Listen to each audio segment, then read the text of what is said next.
Now my notes aren't up from last session yet because I wanted to go back and listen to the audio about all the content detail. Okay.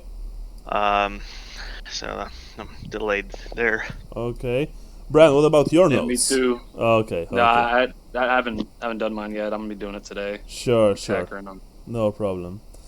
Let's spend your XP points, guys. Brian, what are you buying? I'm holding out. I'm gonna do like a large purchase on stats in the near future. Okay, sure. Jason, what about you? Last session I spent to upgrade from judicial champion to just champion. Mm-hmm. I have a stockpile of points. I'll put. Let's see. I put 2 into toughness. Okay. So plus 10 total, right? Yes. Nice. Sean? Yeah, I just bought another +5 toughness, and I think I've maxed out. We have some stats. kind of interference with you, so like with your. I think it's just when 2 people talk over, like one person gets cut off. I think that's kind of what happens with Discord. Okay. Sean, say something now. Hello. And now? Can you hear me now? Yeah, it's better. Okay, yeah. So we have to watch out for that, I guess. So what are you buying?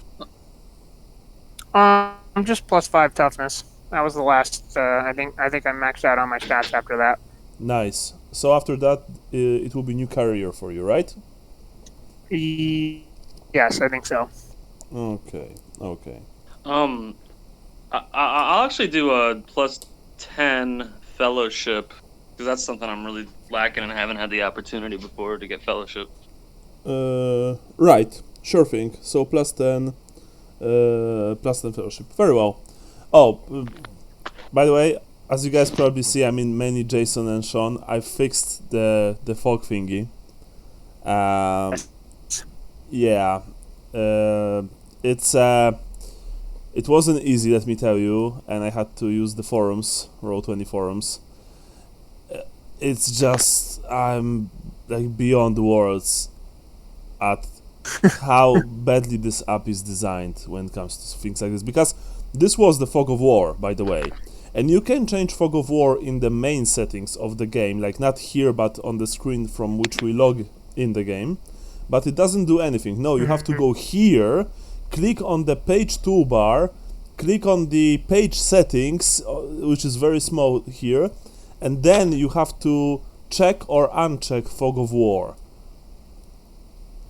Yeah, like, and of course their wikis and their troubleshooting tips are outdated. Yeah.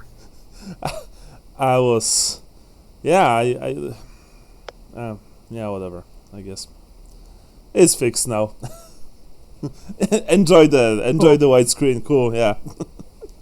By the way, sorry, the map has to look like that, but I will try and enlarge it slightly. Oh, yeah, maybe here it is. Nice. Oh, there you go. That's pretty large. Yeah. So, last time on 1,000 Thrones, you've entered the village of Xathrodox, which lies at the border with Sylvania, right next to the border with Sylvania, which you can see actually on the map. Sylvania is right to the east. There's the town of Old Xathrodox down the hill, which is in ruins, by the way. This town is deserted. Only the piers, which you can see here. For some reason my pinks are grey, which isn't helping things, but whatever. Only the piers are usable by the people. Then there's the village of Xathrodox here. The Widower's Comfort, where you guys stayed, which is here, number 2. And of course there's the Abbey of Blessed Aethelbert the Vigilant, which is here. It's built into the mountain, into the hill, the rock face. Oh yeah, the rock face. Yes, so that's how it looks. You've been visited by a pair of guards, well, actually welcomed by a pair of guards, who ask you about your business.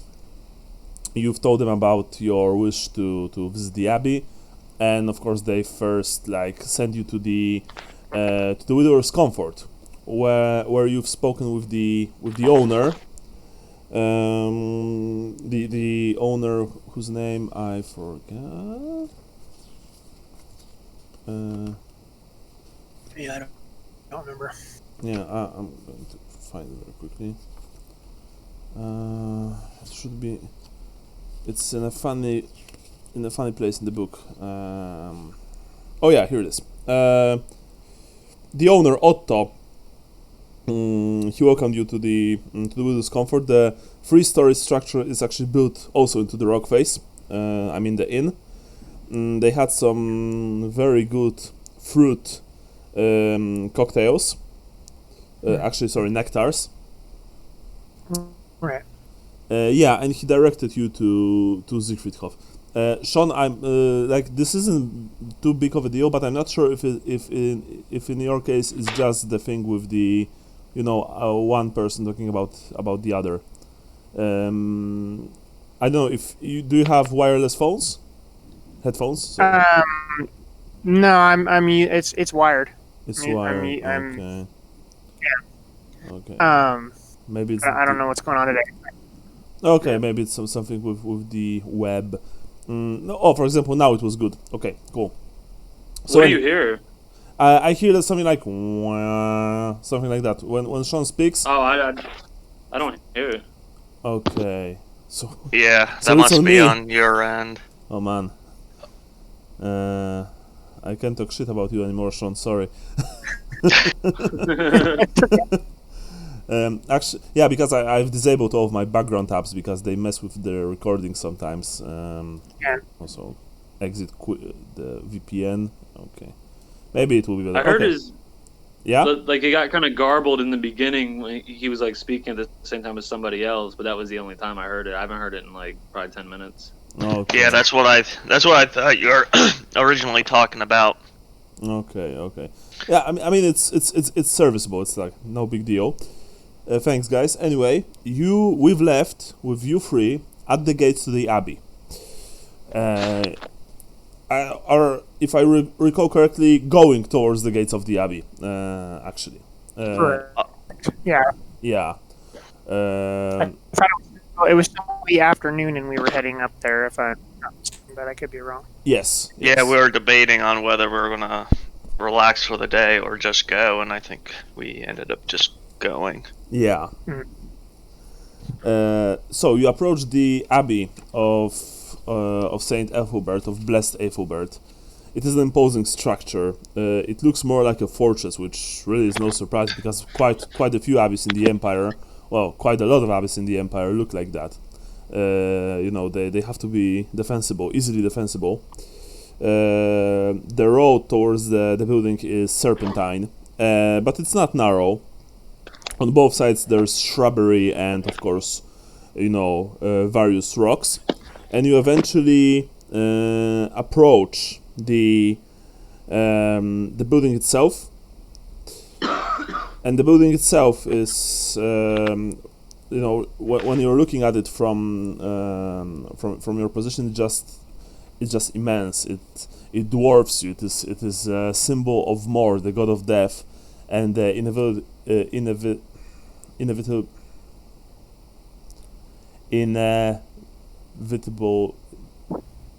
that you have to die at some point. Thank you. Inevitable. Yeah, no, like I know it's inevitable, but like you have a feeling that everything is finite when you look at the abbey, like you really are specks of dust in the grand scheme of things. It is of course made of granite and slate and overlooks Xathrodox and Lake Sfarsi below. You see that only a single road approaches this place and branches into terraced streets crisscrossing through the town. As you reach the entrance, you see two armored forms standing in front of the building. These men are immense. They are clad in black obsidian armor, and they block the entrance with crossed axes. They are. You can roll Common Knowledge Empire.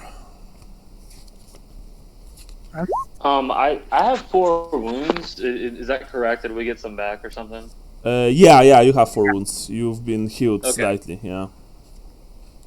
Let's see your rolls.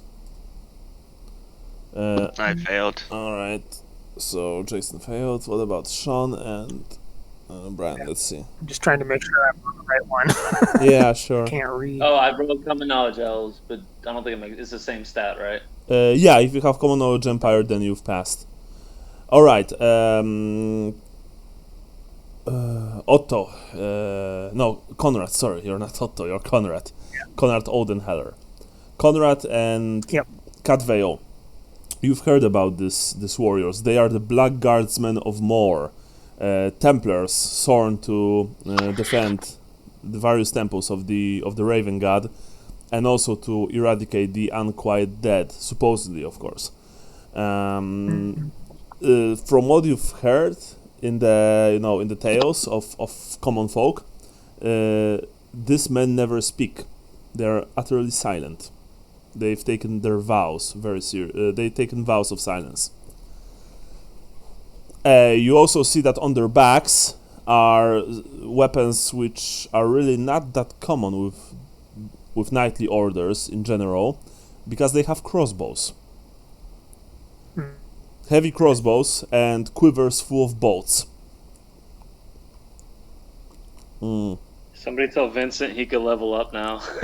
Yeah, I was actually Yeah. wondering if Vincent would ever reach this place. It would be awesome. Poor guy. Yeah. Anyway, you see that the entrance is blocked, but a nearby initiate sounds a deep gong when he sees you.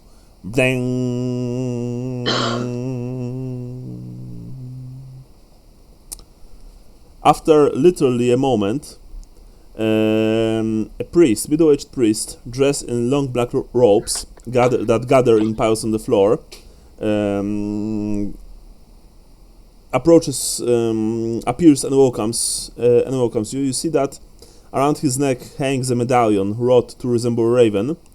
He also has a huge book with a symbol of a raven and of a portal, probably leading to afterlife. He has, there's also a short sword hanging at his hip. He's fat and he has one lazy eye. Welcome, says the man. Welcome to the Abbey of Blessed Aethelbert the Vigilant. I am Brother Horatius, he says. How can I help you, mine Aaron, in this fine day?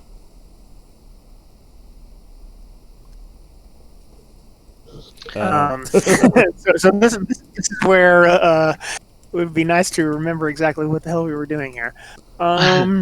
You were, I believe it was because you came here because of the visit to the Temple of Myrmidia in Wurtbad.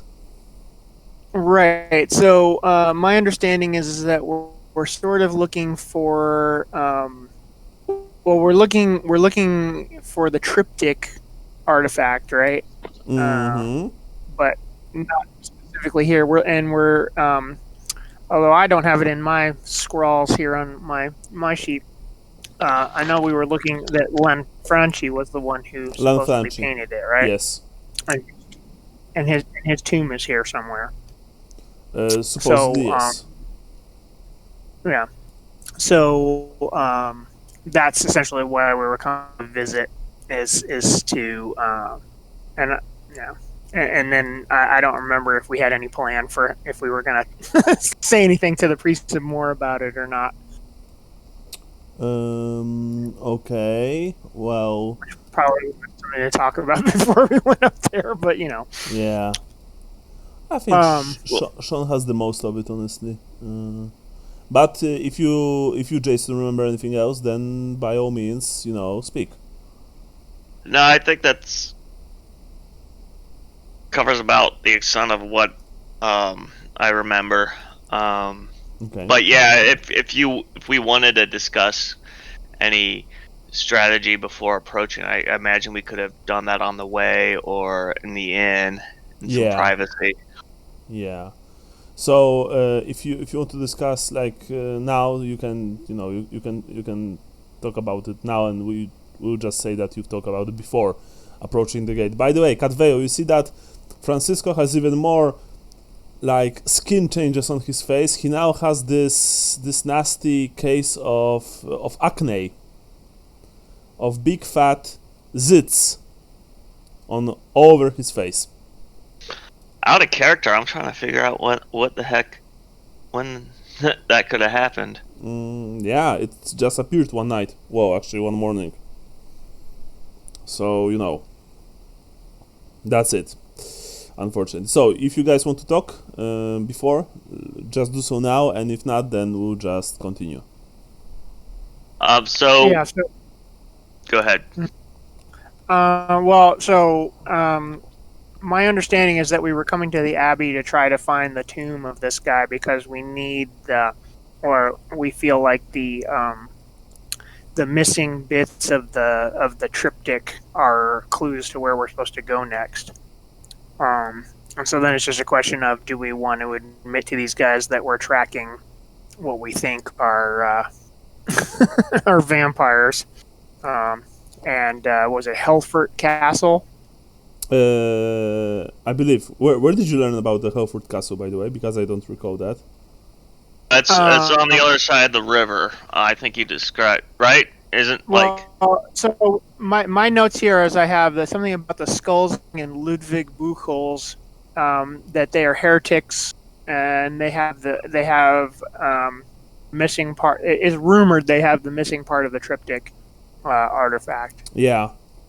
And so they were supposed to have venerated Sigmar incorrectly somehow. Yeah. And then something about Helfort Castle in Sylvania near Sigridhof. Yes, you are correct. Now I remember. Thank you, Sean. Because sure. I forgot about that. Nice. Well, yeah, it was just that I just wanted to try to remember specifically that stuff. But so I think we're looking. So essentially, we're looking for the triptych, and we think that it's we know that we suspect that the Lanfranchi tomb is supposed to be around here somewhere. I think that came out in the information that we had. Okay. So we're looking to see if it's there, and then I think find out about the castle. Right? Well, not sure, but I think so. I think that's the general gist of it. Yes. Okay, so if Brian and Jason don't have anything else to add, I guess that that's what you've discussed along the way. Well, I'm catching the cat by its tail here, but would it make sense to be forthcoming with these guys? I mean, Francisco doesn't. He failed his test, so he doesn't recognize them as the Black Guard and what they actually do. But that's kind of their job, is to go after undead. So that's. But again, we didn't realize these are the people at the manor until we just showed up. So that could change things. So I guess at this point, we don't really have any preemptive.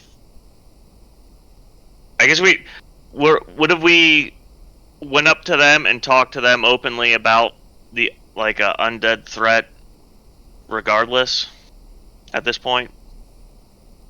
It seems to me like we probably would. I don't see the disadvantage in telling them that we think we're onto vampires, but unless we're worried about complicating getting the child back. Yeah, well, we've also have we experienced many well, I'm just trying to think like treachery and whatnot, to where we know there's bad guys working on the inside. Like at the when we were in the ruined city and stuff, we suspect some interlopers within the hierarchy. That would be my only concern about being too open. Yeah, there are cultists everywhere. Well, yeah. So why don't we just start? Why don't we? If we're not getting anywhere, we'll bring up the the possible vampire. But we'll just try to keep it to we've we're on a quest looking for someone, and we are looking for the tomb of Lanfranchi because we think it holds the key to import. Okay. Yeah, I can agree with that one. Yeah. Okay, so so Brother Horatius looks at you. What brings you to our esteemed location, fine travelers? You see that he's very friendly with you. We are in search of a relic. You see that he raises an eyebrow. His good eyebrow, by the way. Yes. We believe there may be clues in the tomb of Lanfranchi, but we don't know where that is. Well, the saint has been buried here, naturally, says Brother Horatius, but you can't really just access his crypt. Lanfranchi is the saint? Lanfranchi is one of the saints of the Morrite cult. He did create a very special order, and this is where he was buried after his death many hundreds of years ago. Now, look, yes. Sorry. By the way, when you are talking with him, Catveo, a big fat black cat brushes up against your legs. It is a beautiful animal, very well fed and with this pristine, shining fur, and it purrs slightly like. Can I reach down and pet it? Yeah, it allows you to do so. It is very Okay. It is very friendly. Can I pick it up? If you try to pick it up, it gently, jumps away, but it's not escaping from you. But after a split second, it returns to brushing against your legs. I'll like stoop down to try and like you know what I mean, just like animal charm, I guess. Yeah, you see that the animal is, of course, like I said, very very pleased with the attention that you're giving it, and it allows to be petted, like rubbed, scratched behind the ears, stuff like that. I'm speaking to it in Eltharan, just kind of babble into it. All right, sure. It continues. Kitty. It continues purring. You guys, sorry, Jason, I've interrupted you. I'm sorry. Continue. I was going to ask if pilgrims are allowed to visit, and how closely they may access the site. Well, we don't really have too much pilgrims here, good sir. Because of our location and he points to the east, Sylvania. And when he said that word, he quickly did some strange sign with his hand. You don't really know what the sign means. There are not too many people visiting us, but you are a curious bunch, and it's clear to me that you came here because there is something important driving you towards this place. So I would like to ask you to wait here for 5 minutes while I will go and consult the abbot.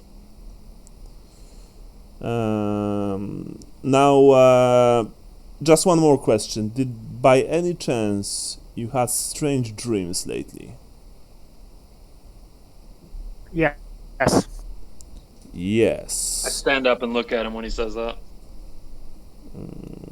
Because he looks at you, Because, Sir Elf, he says, perhaps you don't know, but Mor is not only a god of death, but he's also a god of dreams. And we have quite a few visitors who came here because of their strange and sometimes unclear dreams. We always try to help these people, no matter their provenance or race. Like I said, in that case, if you are still interested in entering the Abbey, please wait here for 5 minutes and I'll be right back. Yes, thank you, Father. brother. Thank you. Father. He bows slightly and, moves past the 2 black guardsmen who once again cross their axes in front of the entrance, and he disappears. If you guys want to talk about anything, now probably is the time. I'm gonna mention my dreams. Yeah, I think we should mention the dreams because that might make them more amenable to helping us.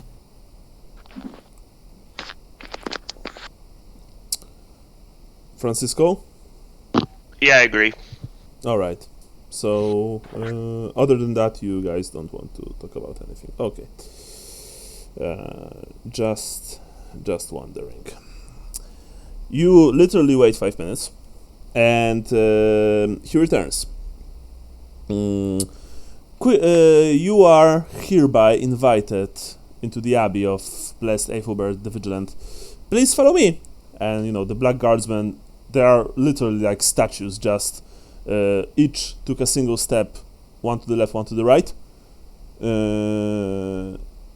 And Horatius is like with this hand gesture, he welcomes you to the Abbey. You follow him? Yes. Yeah. All right. Now I am going to upload another map, and this is going to be tricky because this map is it's not horizontal, it's vertical. Yeah, that's what I'm gonna ask if they feed the cat or if it's just a stray that hangs around. Wait a second, Brian. I am going to answer you. Just okay. If you guys want, you can, I believe, enlarge the map yourselves. So I am going to keep it like that. Can you see everything? I don't know. I'm up in the upper corner of the map. It's okay. You know what? I am also in that case going to do one more thing. I'm going to upload the map into the. Okay, I see it. Yeah.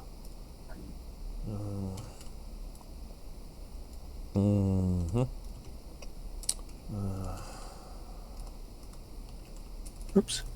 What? No, I'm just adjusting it, and it looked weird for a second when I was enlarging it more. Oh, okay. Yeah, it looks good. That's fine. Looks good on my end. Cool. Right. I am going just in case upload it to the files section, so you can, for example, remember that you can download the files from there if you want. Just right click and save as image, stuff like that. I don't know how many times are you use that. You look at the handouts. I just prefer that we have them there, just in case. Anyway, it's in the file section now. Right, so you've entered. I'm going to ping now. You entered through here, and then you move to the right. And there's a legend on the map, which I believe you can read if you enlarge it. As you walk with Horatius, Cadwell, you've asked about the cat. I'm just making conversation about the cat. Yes. Well, yes, good sir. There are over 120 cats here. They are bred by Brother Dagmar for the benefit of our abbot. The Pride Mother, the one that was, that you've met, is named Tanira, and the front vestibule of the Abbey belongs exclusively to her. And it is true that you guys, when you walk, you see that there are lots of cats here. They all just, they are sleeping outside, walking between the columns. chasing each other, looking at you. There are so many animals here that it's that's that's quite something. There are also quite a few priests here, although not as many as the cats. And most of them, of course, are dressed like Horatius. They are dressed in long, dark robes with a symbol of Mor hanging from their necks, or stitched on their cloaks. Bran, come again. Sorry. I'm gonna ask if their god chooses to appear as a feline. Sometimes. No, sir. Our god, blessed be his name, is usually associated with ravens, not with felines. The cats are here because our abbot wishes them to be here. Oh, and by the way, and he stops and looks at all of you sternly, I have a single, very important wish, or actually request for all of you. Please do not mention rats in the abbot's presence. Of any kind. Right. All right. Very well. Thank you. Try not to smile. Yes. First of all, he gives you a brief tour of the abbey, and now it's exposition time. Sorry. No, just kidding. But I am going to, because he walks you all around the place, and I am going to tell you what's where. Like this isn't of course a complete tour. Like it's mainly just so you know where are the most important parts of the place. For example, cloister. Of course, it is a place of meditation for the priests of the abbey. It is very quiet, and you have a feeling that if anyone would make too much noise here, he would probably receive angry looks. And the cloister is also where the abbey cats spend most of their day, lounging under staircases or perched on balconies. You've counted at least, those of you who did, counted at least 40 of the critters here. It is truly an abbey of cats.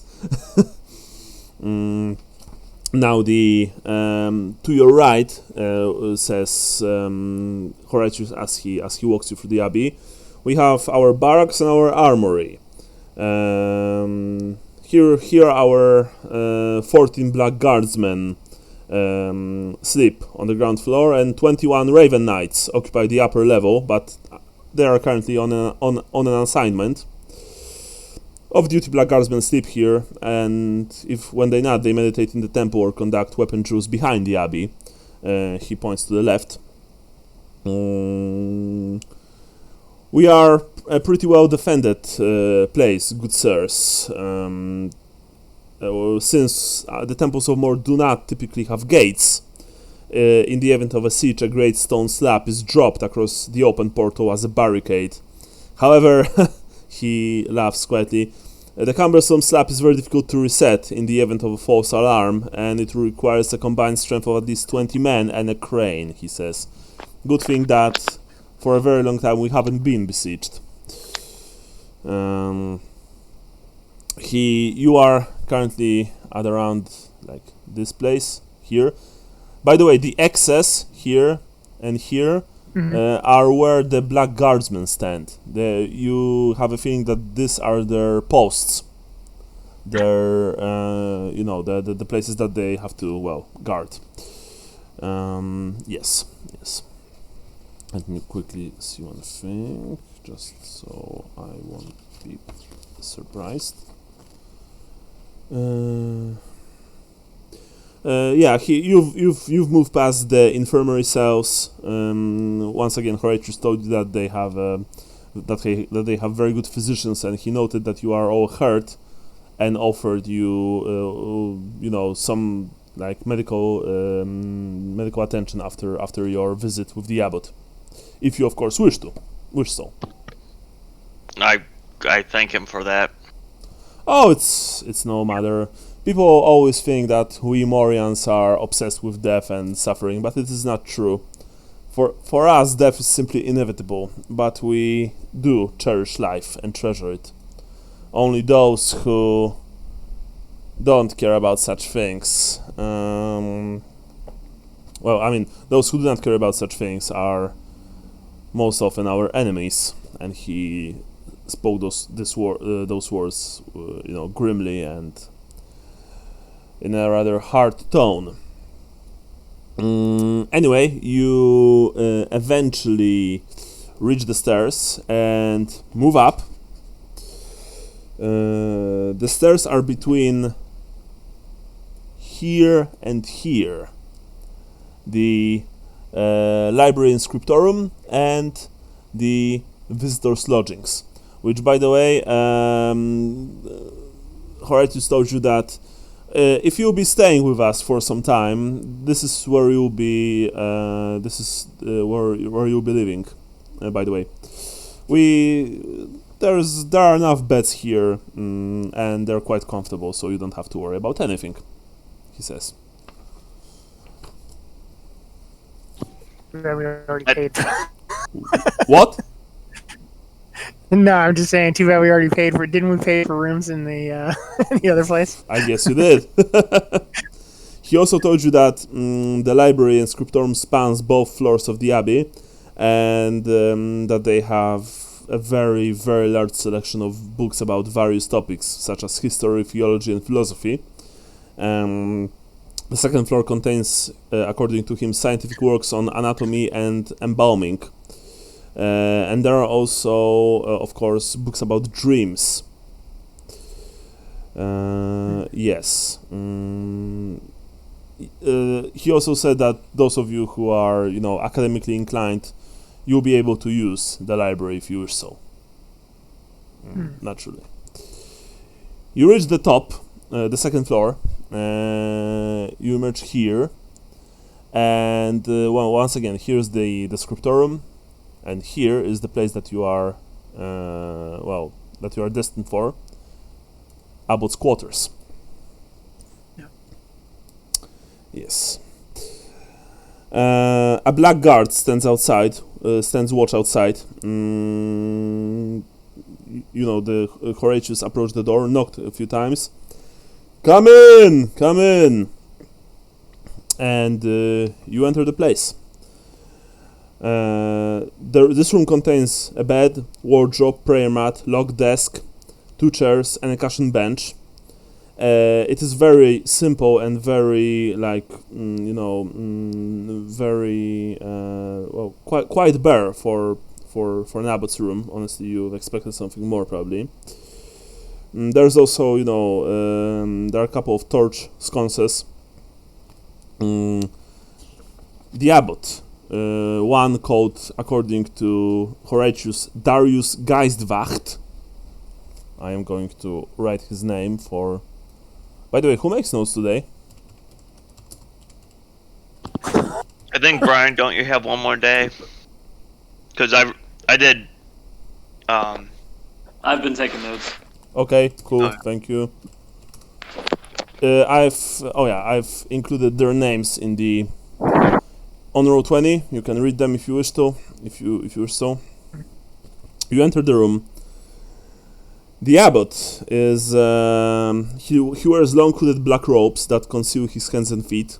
He also has a medallion of the raven hanging about his neck, and on the desk he keeps a prayer book of more nearby. There's also a huge war mace, standing right next to the desk. He's an older man, obviously, but he doesn't look unkind or even stern. He looks like a slightly tired old man, like a good grandpa. So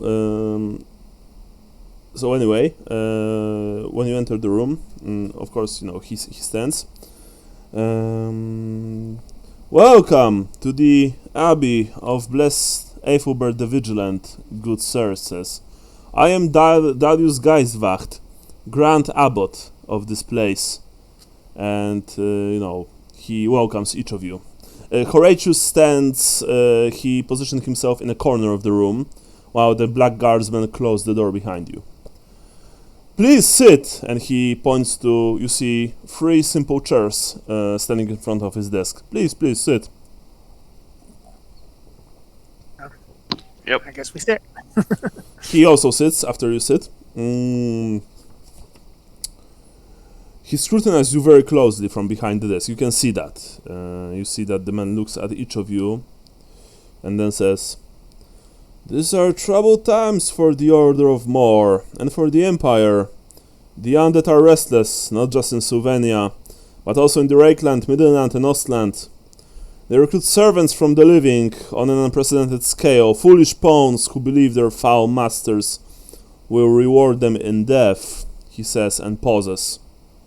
It's clear that he awaits your reactions. We feel we may have run across some of them. Yes. What questions do you wish to ask? We are on a quest, and we are looking for the lost triptych of Lanfranchi. What was it called?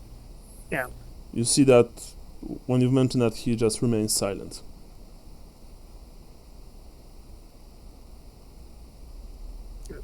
We have all had visions in our dreams over the past weeks. You see that when you've mentioned that, he became extremely interested. Yes. Tell the dreams. Horatius mentioned that when you've approached the Abbey. You will have to meet Elder Gerhard immediately. By all means. Elder Gerhard is an augur of our abbey. He is he's a man who is blessed by more, with visions and with keen mind to decipher various dreams. I want you to meet him, to speak with him, and well, what will happen to you after that, we shall see, he says. Yeah, that. These are the exact words that he used, by the way. Yeah. So. Well, hopefully we see that we are in need of aid. Excellent. In that case, please follow me, he says. By the way, guys, remind me, did you by any chance took any kind of medallion or pendant from the assassins that you fought in the cave? I feel like we didn't, because we didn't have. They took everything with them except for the dagger, I think. Okay. And all that was left was the note in the fire, and then the dagger in my side. Okay. Yeah, I feel like we didn't, and I guess we've given up the dagger now to get into Wurtbad. Yeah. Well, we can describe the dagger, I suppose. Okay. Yeah. So you mentioned that. Yeah. When you mentioned the mysterious killers that you fought, you see that both Sorry, come again, Sean? The assassin sorcerer. Yeah, when you mentioned that, both Horatius and Xathrodox became very interested in that. You know, when you've told them about your encounter about the daggers. They look at each other. You are to be commended for the things that you did. Thank you, says Xathrodox. You are also invited to stay at the Abbey with us. You are guests of the Abbey of Blessed Aethelbert the Vigilant from now on. Well, we appreciate that greatly. Excellent. But now we have to meet Elder Gerhard. Well, you have to meet Elder Gerhard. Please follow me. And with that, he exits the room, and he walks to a room which is adjacent to his. It is. I don't think it's on the map, but his room is like right next to the Elder Gerhard's room is like right next to the abbot's quarters. You enter inside, and this is a very small space. On a small bed lays feeble, blind, ancient man. He's not even old, he's ancient. He's so weak that it's clear to you that he never leaves the bed. Who's there? Elder Gerhard, it is me, the abbot, and I've brought with me some men that, they need to speak with you. I see, but I also don't see. But thanks to more, I see everything. By the way, you are escorted here by both the abbot and the black guardsman. Horatius this time waits outside. You are seated on a mat on the floor, while Gerhard is lifted from his bed by the silent black guardsman. And you see that he has milky white eyes, but despite his condition, you feel that he looks at each of you. Now tell me about your dreams. And now, sorry guys, but I need to quickly take one thing. This is not a break. I'll be in less than a few seconds back. Sorry. Okay. Yeah, if we need to recite our dreams, I have some stuff chicken scratched from back at the end of August. Yeah, because I don't remember. I don't remember the details of mine. Well, there was a lot of like white and There's a black black and pool going of water, upstairs I and remember that. downstairs and a black pool of water, and then like chasing after somebody from your family, Yeah. and also Carl, I think at one point. Carl Franz Yes, or Carl. our Carl. Sigmar Reborn. Oh, Sigmar. Mm-hmm.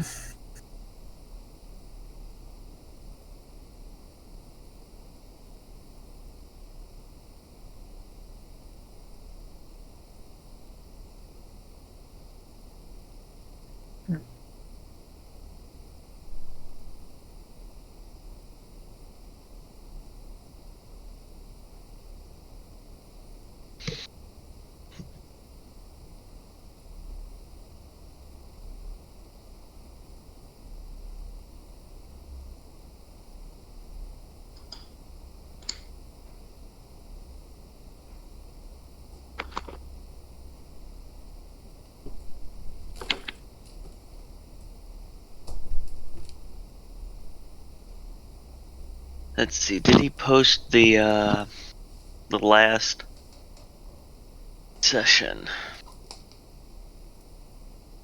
Post less what the notes? No, the live session on the YouTubes. I'm back. Alright. He looks at each of you, starting with Brian, with Cadvale. Tell me about your dreams, traveler. I remember something about a black pool. I followed someone. I think it was down some stairs, and they descended into a black pool. Everyone roll perception.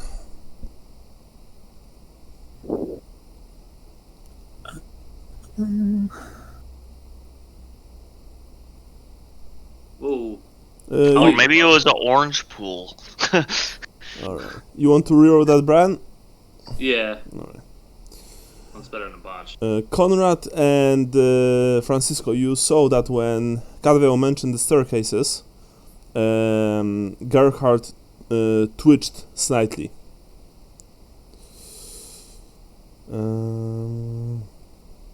Yes. What was in the pool? Asks Gerhard. It was black. That's out of character. Like that's what I remember. It was like a black pool, right? Mm-hmm. But you did remember. You did saw a child there, right? I think. Yeah. I think so. You want me to read off the notes? Yeah. I mean, I would prefer if we would roleplay it, but Yeah. If you could, that'd be helpful because I'm having a hard time. Okay. Well, remembering. Yeah, I just don't remember all the just details. Okay, so I can just recap what, because I do have some notes on the dream. So it was a barren plateau, white sky, no clouds. In the middle is a black lake. okay, You try to walk to the lake, but you get farther away, and your feet hurt because you're walking over dry, rocky terrain. Then you see a figure coming up from the lake. And what is it? The second dream of a vast white field, black stairs going up and white stairs going down. My mother made of mud, I think it says. Does that sound right? Says she is leaving and arrive at the still pool. Carl is with me in something I can't read that I wrote. And then plain black stone, white sky, a huge raven with leathery skin, a garden of stones. where you, all right, finish and then I will tell how we reacted to these things. And Carl's at the top of the mountain, footpath of stairs. The stairs are behind a cave behind Carl, and he goes in, and I follow, and then I wake up. All right. You're like Kaylee McEnany with those notes, man. Yeah. Let me flip through my binder here. Well, you guys make excellent notes, so that's why I'm keeping them here, just for posterity. Okay, and I think that Francisco, you had similar dreams, if I recall. I believe so. Like that, it sounds familiar. Yeah. Okay.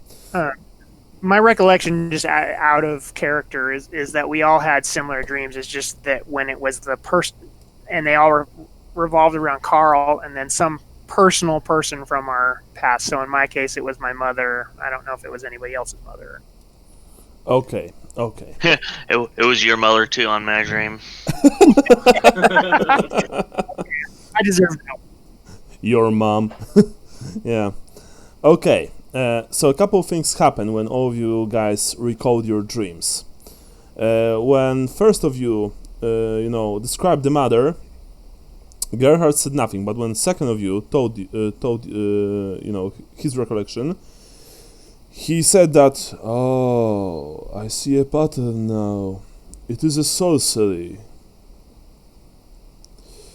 Yes. But then, of course, he says, "Continue," and you continue, speaking. When you mention children in the pool, Carl and your younger selves, he says, "It is the dream trap, the dilemma known as a dream trap." Yes, continue, please. Did one of you enter the mountain cavern?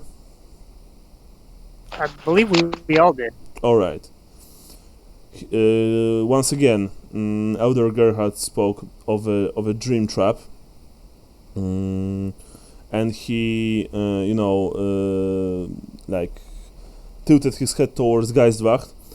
These men are being influenced by an outside force. Geistwacht says, yeah, in that case, they will have to take the ordeal of more at the Styrigan Mount, he says. And he looks at you very gravely. And, but, you don't have time to ask questions because, once again, Gerhard says, "Is that all?" You told him about the Raven. By the way, each of you tells this individually, so... But I am just saying this, like, for all of you. When you've told him about the raven, he gasped in dismay, but he didn't say anything. You saw that. Did you also mention the rats in the sarcophagus? My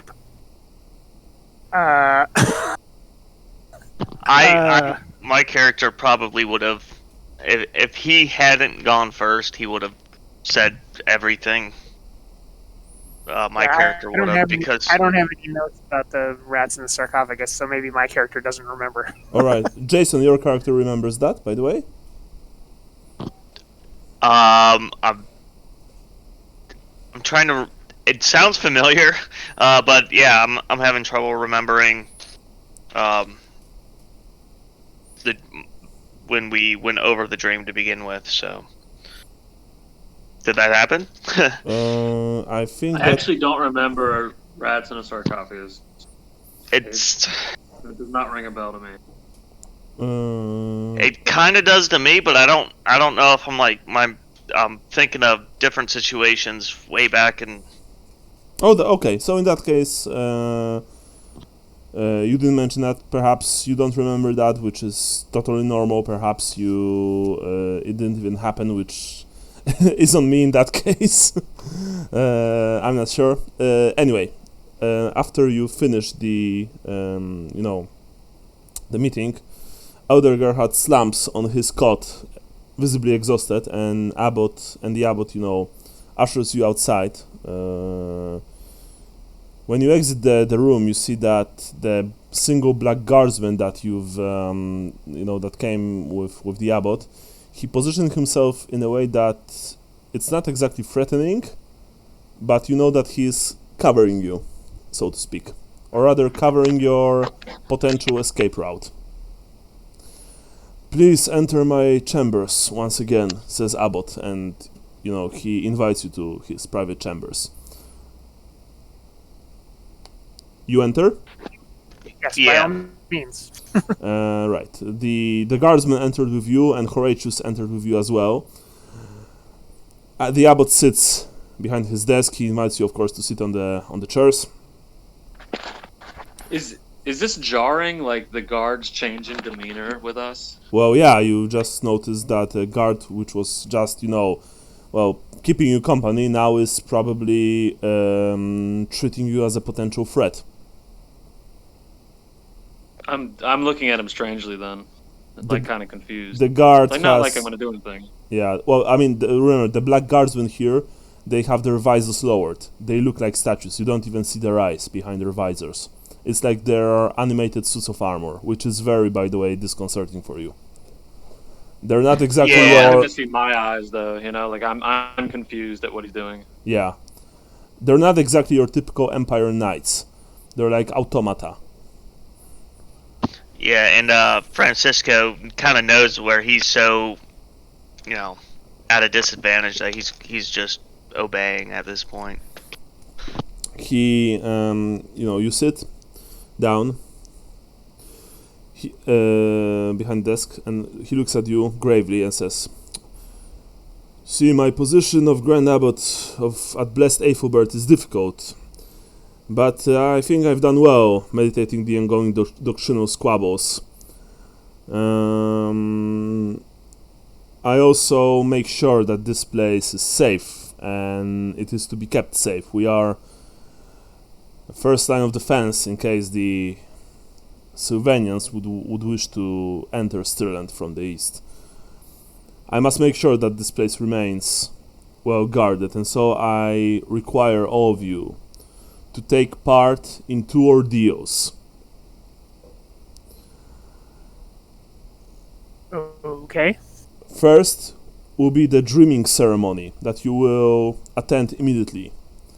After that, you will take part in the ordeal of Moor at the Styrigan Mount.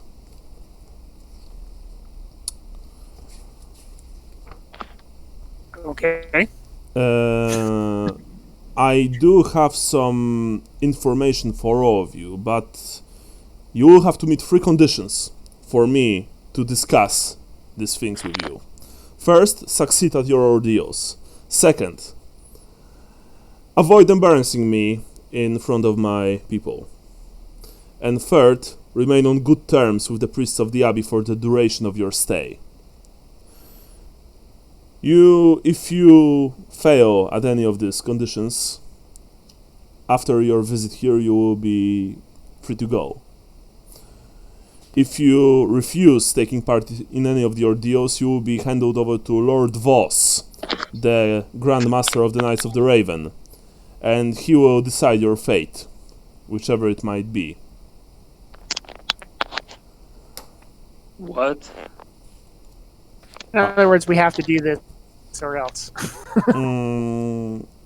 I am sure that since Moore clearly chose you for, for something more important, for bigger things, that that both the dreaming ceremony and the ordeal at the Styrian Mount will be nothing more than formalities. What say you? Do you agree? Or Yes.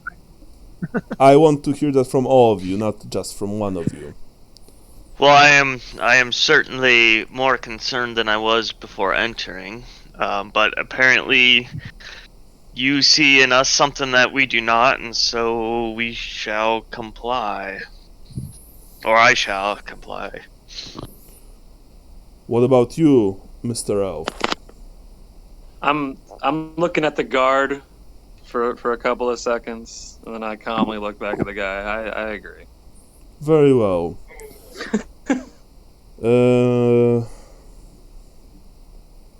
Now, my guard here and Horatius will escort you to your quarters. You will be stationed at the first floor. In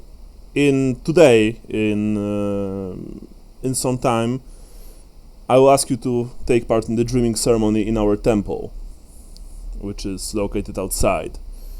After that, depending on how much time will pass, we will go to the Styrian Mount while it is still light outside.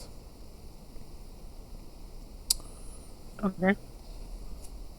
Horatius, please escort our guests to their quarters. At once, Abbot, says Horatius with this, Vaseline-filled smile.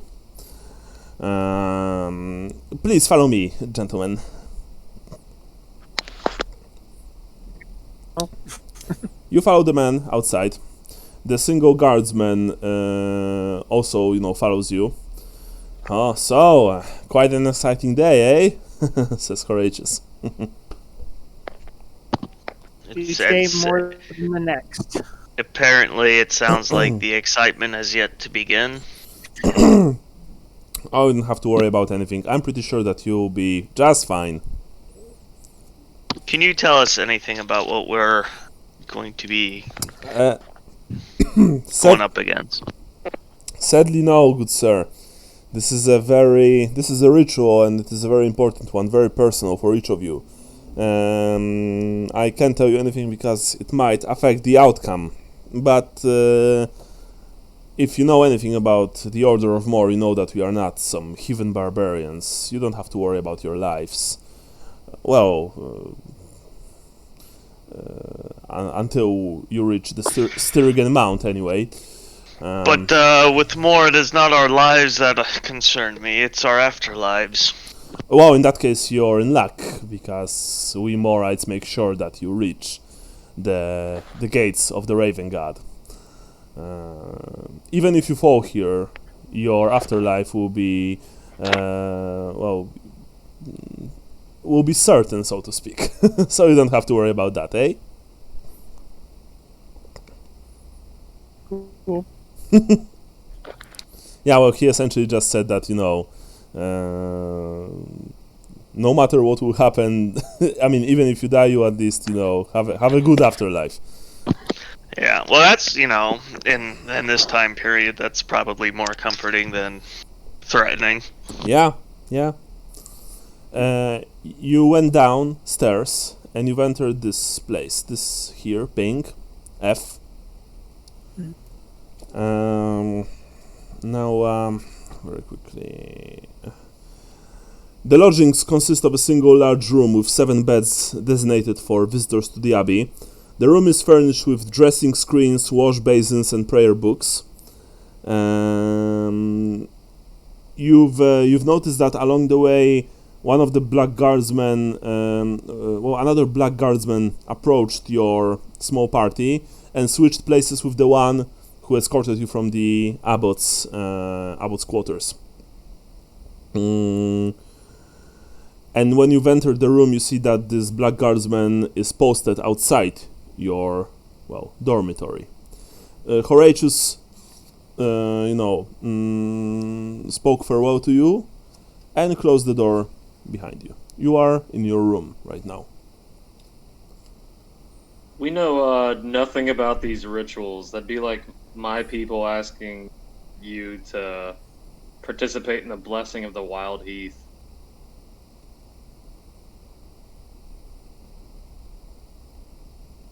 Did you say that to somebody in particular? You broke up on that. I only heard the last couple words you said. Oh, I was saying, did you say that to somebody in particular? Just both of you guys. I'm just saying how ridiculous this is.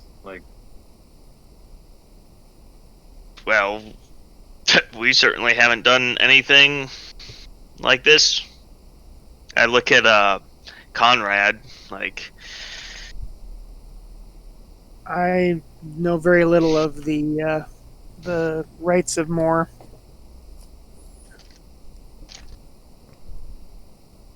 Just what to do with a dead body. That's about it. We're participating in a contest that we don't even know what we're being tested on. Well, apparently we've all witnessed that our dreams were the same. So there is certainly some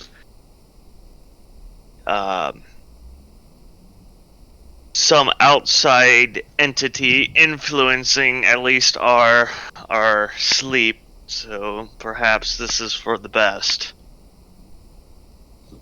Yeah, I feel like we've already endured greater hardships than what it sounds like they're going to have in store for us. And also, the way it was positioned to us, we don't really have a choice.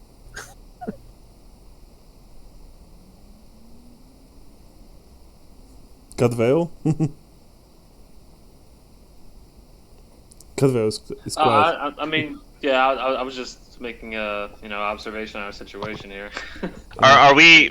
We're still in presence of a guard, right? No, the guard is outside. You are alone in the room. You can probably hear everything we're saying, but... Well, I mean, depends if you are standing right next to the door, then yeah, he is. But look at the room. The F room here is quite large. So, I suggest we just relax and wait to be called. When's the last time you had a bed to sleep in? Make the best of our situation here. Yeah, with that note, I nod and then get as comfortable as I can until I guess called for. Yeah, nobody's got to stand guard really, so let's all rest up. Yeah, they have that covered.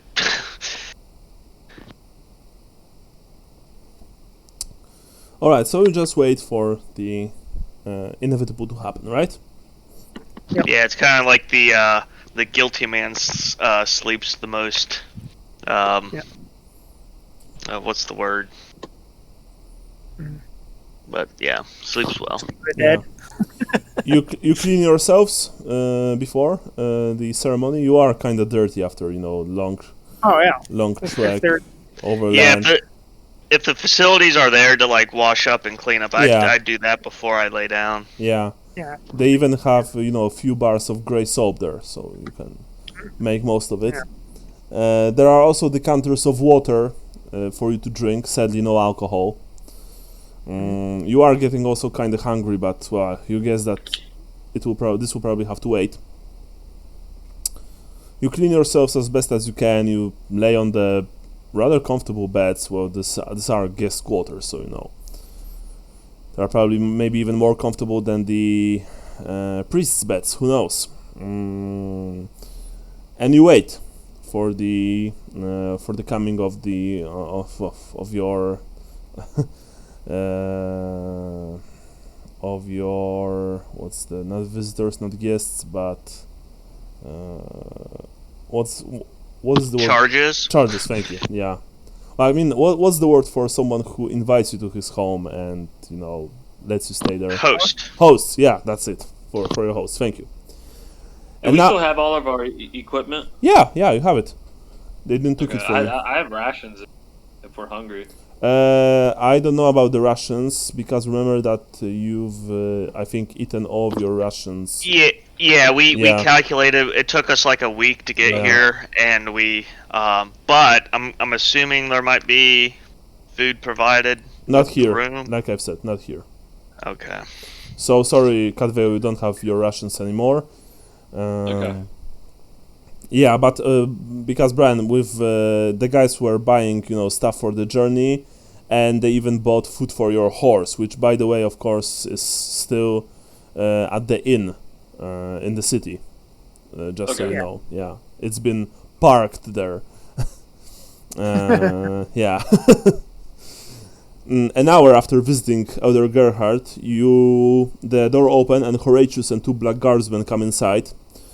You will now take part. You are now have to be purified in a dreaming ceremony, or else you'll be brought before Lord Voss for judgment.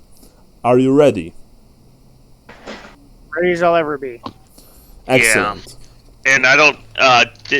Did a certain amount of time, like a significant amount of time, pass during this? An hour. Okay. You are brought outside, and you are marched here to the temple. This is it? This is the place? Yep. The temple, the domed roof of this temple contains an oculus through which the souls of the dead may pass into Mor's realm. The exterior features fortified battlements decorated with skeletal gargoyle statues. The interior has no seating, only a raised platform upon which bodies are placed during funeral rites. Incense burners are lit during dreaming ceremonies, you guess. Well, actually, you've been told this by Horatius. The temple is very austere and very, basic. But there is a kind of serenity and peace to this place. You see that there's also a slightly older priest there. He introduces himself as Father Gregor, Master of Ceremonies. You see that this man is probably quite respected by his peers. He's also the MC, Master of Ceremonies. Mm-hmm. Yeah. I am Father Gregor, and I will conduct the dreaming ceremony. Welcome to the House of Mor. Oh, by the way, all of your gear was left in your rooms. You are only in your basic clothes right now and your shoes. Okay. Do you submit to the ceremony?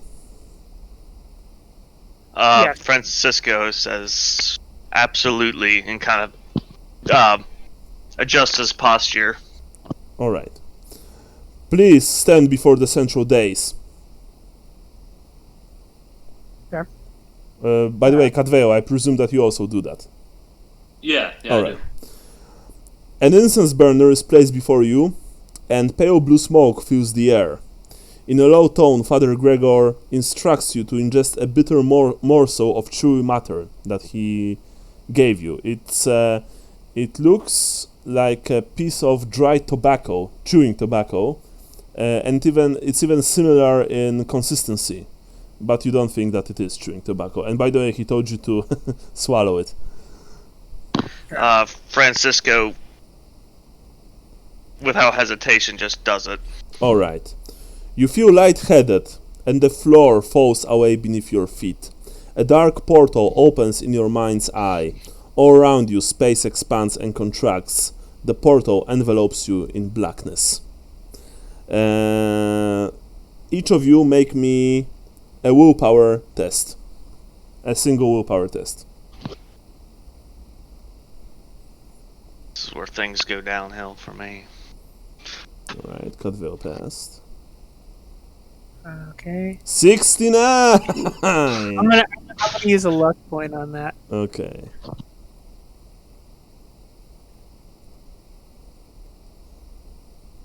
Nice. More like it.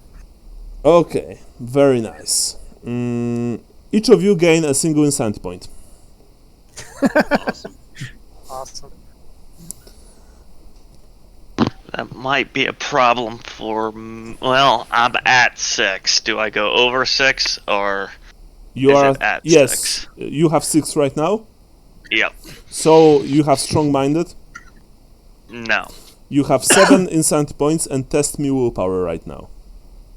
Wait, I have 7? Well, you said that you you have 6 right now. Yeah, I went from 5 to okay. 6. Yeah, so you have 6. Sorry. Test me willpower right now. Again? Okay.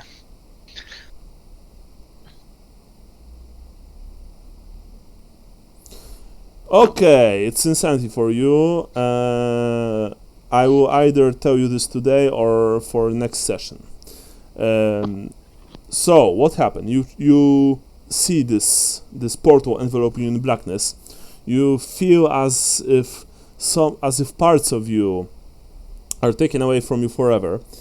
Beyond the portal is a vast white field. Carl stands alone at the edge of a pool. A woman dressed entirely in black rises from the water and reaches out to Carl. The boy hesitates for a moment and turns to you for guidance. It's no longer Carl but another boy. You attempt to speak but cannot. The boy extends his hand to the woman and upon making contact, his flesh crumbles away, leaving only a skeleton behind. A raven flies overhead and the woman sinks back into the pool, which is now filled with blood.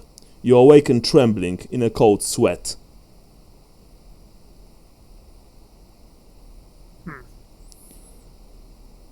The boy that you saw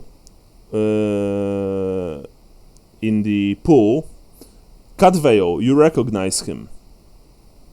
Francisco, you do as well.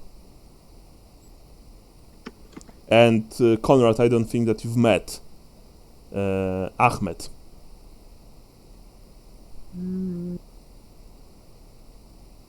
Maybe not. I don't remember Yeah. if we went back and talked to him or not. Cadveo, especially you've recognized the boy.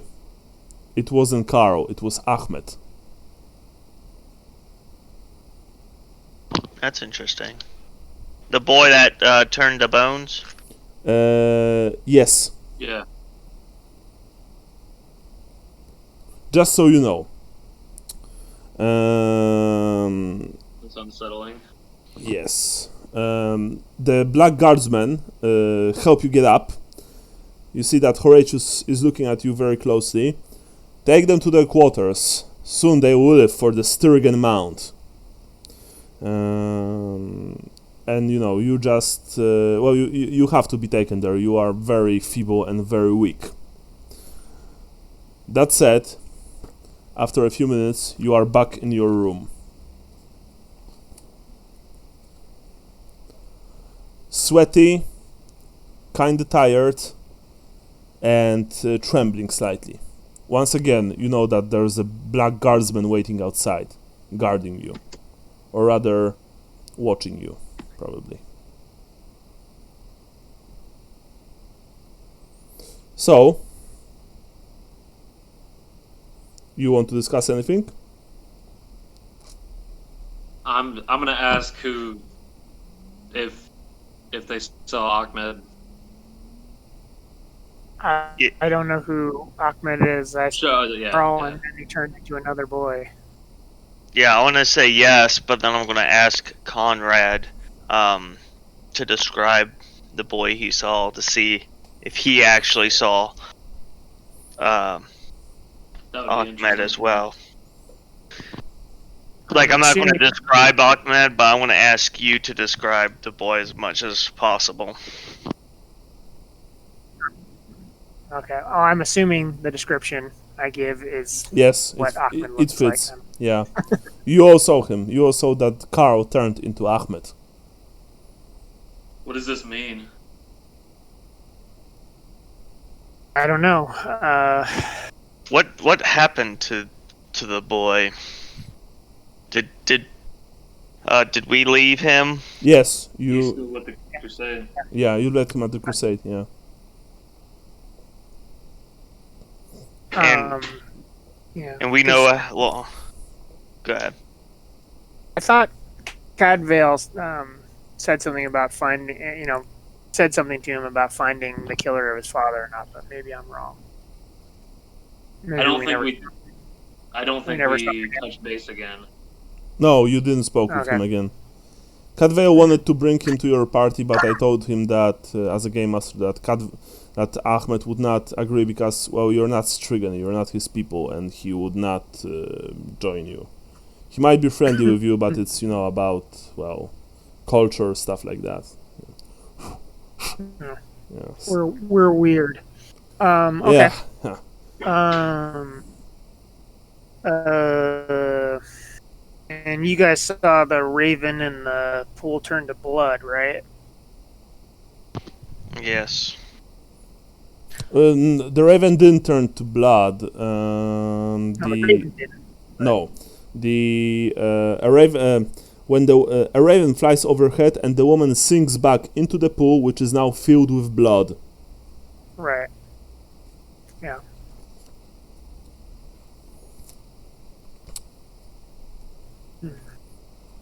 Yeah. Yeah. The blood. No. Who knows what it all means? Yeah. I'm just a simple man from Ostland. Sigmar doesn't give me dreams like this. A simple one-punch man. Yeah. Well, yeah. I mean, again, few seconds. Sorry, I need to grab myself something to drink. If you guys want to have a bigger Yeah, break. same here. Okay. That sounds good. So we'll be right back. Cool. Okay. Sounds good.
Everyone's here.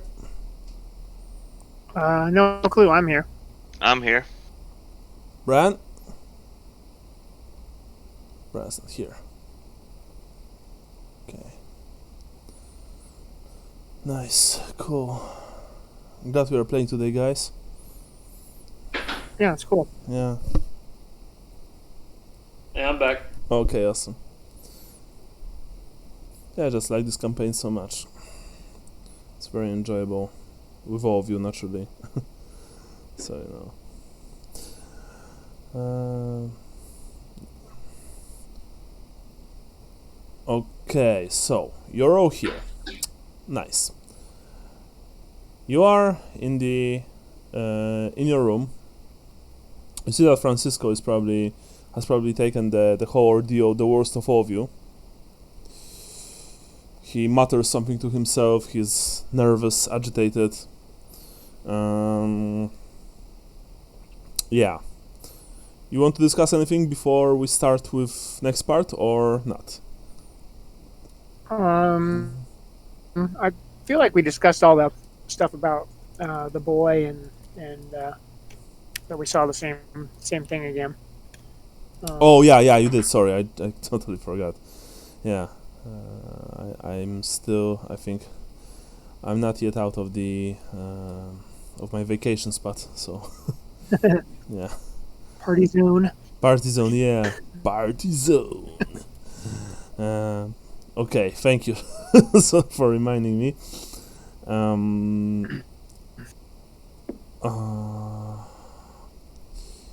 Yeah. On a side note, yeah. we watched Fright Night the other day. The new one, or the old one? The old one, 85. It's awesome. I love it. I have no idea how I'd never actually seen it before. It's weird. It's like because like I can recall the kid who turns into a vampire and stuff, but maybe it's just I've seen so many like cut scenes or memes or whatnot that I knew where it was from, but I have no recollection of actually having watched the movie before. Okay, I really enjoyed it. Yeah, no, it's a good movie. My wife thought it was dumb, but I'm like, but they were all like that. It's like the funniest part was we're watching the credits going by, and I'm like, Amanda Bierce, why does that name ring a bell? And I looked at her, and my wife was like, that's Marcy from Married with Children. So 2 years before she was playing a teen, 2 years before she was playing a yuppie married lady on Married with Children. Yeah, the main bad guy was the actor who played in Princess Bride also. Oh yeah. Yeah, that's where I knew him from. Yeah, it's like all the names were familiar, but I was just like, man, where have I seen these people before? Okay, yeah, exactly. I really like. By the way, the new one, the one with Colin Farrell, is also pretty good. I think. Yeah, I think people are shitting on it a lot, but I've watched it and maybe I don't know my movies that well, but I really enjoyed it, and Farrell was really cool in that movie. So I suggest watching it if you have the chance. Yeah. Well, we probably do. It's probably on Amazon or Netflix or something. Yeah. Okay, so we are back. I just need to open one PDF and I'm searching for it. Like I said, Jason, I will contact you probably next time for the mental illness. Okay, not today. Okay. I think it will be better to wait with that for some time. Okay. He's now addicted to tobacco. Yeah. It took few hours for your hosts to appear again. Meanwhile, you've been given a very light, very simple meal, mainly consisting of fine cheese. Stirland is known for its cheeses. Black bread, some boiled pieces of meat, lean meat, and decanter of water, fresh decanter of water. After all, you are in an abbey, and food here is it's basic, so to speak. But I presume that you wolfed it down quickly because you are starving. And well, it's you are sitting here, waiting for the next part of your ordeal to come, or rather of your trial to come. Eventually, when the sun is slowly setting down, the door once again open, and Horatius and two black guardsmen, you don't know if these are the same two black guardsmen or some other black guardsmen, enter your room. Horatius says, "Now you take part in the ordeal of more. Please, follow us." Are we allowed our armor and weapons? Yes, you are, actually. You will need it. Awesome. Strap it on tight. Yeah. You prepare yourselves. You strap on your armor, you prepare your blades, your bows and firearms. I mean, you don't have firearms, but your single bow, cat veil. And then you exit the room and follow Horatius, who meets in the cloister with Geistwacht. He's waiting for you there. Geistwacht has his mace at his hip.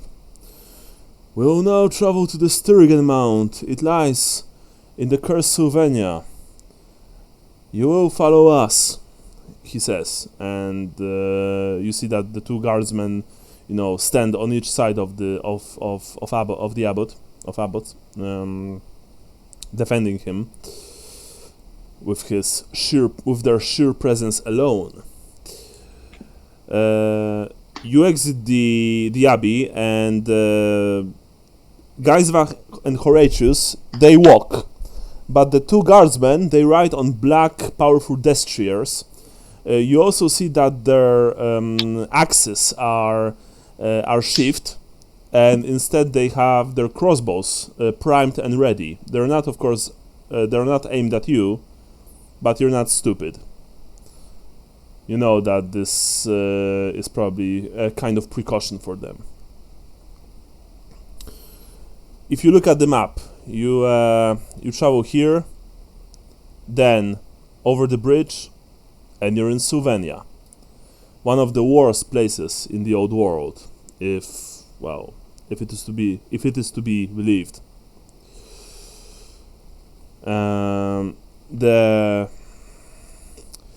When you enter Sylvania, it really looks like you came to a completely different place than the Empire. Soil here is thin and weak. The trees and brushes look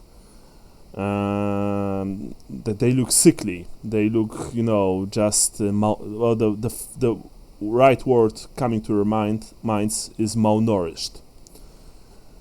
As you travel along the small path, because this is not a road, I would like to remind you, you hear strange sounds coming from some distance. Some of them sound like wolves, but diseased wolves, wolves that have the severe case of wheezing. Other sounds are sounds of birds, but also these are not your ordinary birds. These birds sound wrong. They sound more like a bird crossed with a bat, perhaps. You feel really uneasy here, and you can see that Geistwacht and Horatius especially also don't like this place. The guardsmen, however, they're just stoic as usual, and they're just, riding on their horses. Do I have my horse with me? No, your horse was left at the stable. You are walking. Okay. Yeah. Do you want to ask Geistwacht or Horatius anything as you ride towards the mount? I I want to know more about what we're gonna do, like what's expected of us. Okay. You ask that, right? You have to. We'll tell you everything when we get there, but let's just say that this test will force you to face your deepest fears. When Lanfranchi built his outpost in Siegfriedhof 1,000 years ago, there was a small congregation of druids that lived in the nearby Hungerwood. Their ceremonies, they've included a form of blood magic, and so Lanfranchi put them to the sword. They were, after all, heretics, says Geistvach rather harshly. What was left of these people is the mound, the Styrigan Mound. It is located deep in a clearing in the Hungerwood. It is a great burial mound of these ancient druids and the people whom they were serving many hundreds of years ago. You will learn more when you reach the place. So anyway, you eventually enter, you presume, the Hungerwood. And it is a foreboding place. When all of you left Wolfenburg and you've traveled, through the many forests of the Empire, including Dragwold, well, all of them were foreboding and dark, gloomy, in some cases sinister. But this place is something altogether different. This can't even be called wood. I mean, you don't see a single healthy tree here. And you don't see a single animal, but you hear them. You hear the sounds. You can even tell that the Black Guardsmen are tense. Their weapons held, in the crooks of their arms, ready to be fired. You look with some worry at the iron-tipped bolts. They certainly look like they can do some damage. You travel even when it got dark. When it got dark, both Geistvach and Horatius and even the Black Guardsmen lit the torches. You shudder to think what would happen if you would be left here without any source of light in the darkness. Francisco is going to start muttering prayers to Myrmidia. Okay. Sure. As he kind of grips his sword hilt. Okay, sure thing. You eventually enter a clearing. A clearing in the wood, which has been made around a great burial mound. It is very large. A circle of 5 obelisks surrounds the mound, culminating at a great megalith portal on the southeastern entrance. You even in the darkness, you can see the suggestions of runes inscribing the megalith. And at the peak of the tall burial mound sits what looks like from below a cairn. The guardsmen and your hosts stopped at not far from the from the edge of the mound. The guardsmen stayed on their horses. Geistvach and Horatius approached you. Which one of you wants to take the ordeal first? Asks Geistvach. I will go, Francisco says. Very well. You have to ascend the mount, touch the cairn, and return. So what's a cairn? Cairn is a place in which you've burned people in the past. It was mainly Celtic, I believe, or Scottish. It's like that. It's like a stack of stones, right? Yeah, it's like a grave for like an altar type of thing. Yes, it was usually kings and great warriors were buried under cairns, and it was mainly Anglo-Saxon, I believe. For example, in Poland, we didn't really have them. Yeah. Each of you, says Geistvach, must face his ordeal alone. If any of your members will try to intervene, the guards will react, he says, and you will be presented to Lord Voss for judgment. Are we clear on that? Yes. Excellent. Yes. You see, Francisco, well, you see the megalith archway. Geistvach points to that, towards this place. Best of luck to you, Istalian. I nod and The rest of you, look. and I say in response, and may more pick up my soul in this foul place if my body does not leave it. And then he kind of turns his back and walks. May the god of death and dreams save your soul, says Geistwacht, and Horatius made the sign of the raven. And with that, Catvale and Conrad, you see your friend approaching the great megalith. Okay. Sorry, need to drink some Pepsi. Nice. Francisco, you walk towards the megalith.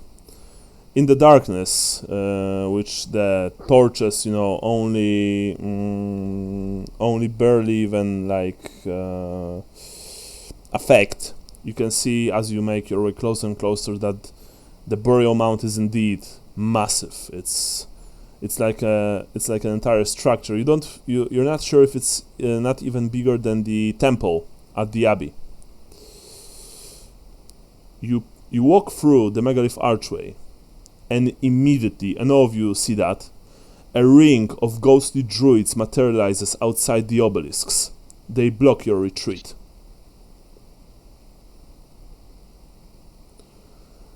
You've heard this.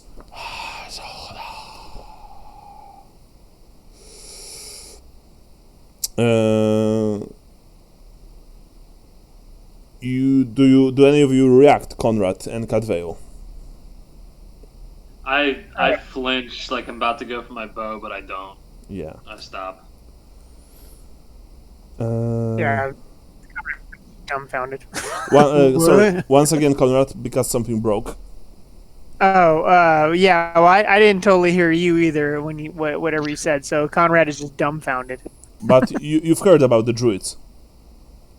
Yeah. Okay. No, but I just didn't hear what right when you said something broke up for me as well. Okay. Francisco, because the ghosts gave off this luminescence, you see all of them. That said, they are still some distance away from you, so you don't have to test fear. But of course, you are afraid. You see that these men and women, they wear long, simple clothes, like robes, honestly. All of them have long, messy hair, and in case of men, of course, equally messy facial hair. They look like, you guess, druids. You can roll me perception test if you wish so. Okay. I'm also curious if they're armed or if they're just... They're not armed. All right. No. Nice. Second today. You don't see anything. You don't see any particular about them. Any specific, about these apparitions, and you don't want to look too closely at them because even from a distance they give you heebie-jeebies. Yep. So you ascend. Now, you ascend the steep mount because the mount is steep. Makes sense. My question is, did your character follow your mother in the dream? I think he did. Okay. Catveo and Conrad, you see that Francisco is ascending the mount. It's clearly not easy for him because there are no steps here. There are no, there's no path here, nothing. You just have to ascend this huge mound of earth. Francisco, your movement is hampered, by the way. So you halve your movement for game terms. It's not easy. And suddenly, skeletal hands burst from the earth, clawing at your legs. Yeah. I presume you move quickly to the top, right? Yeah, if that's an option. Okay. All right. Roll me toughness test, I guess.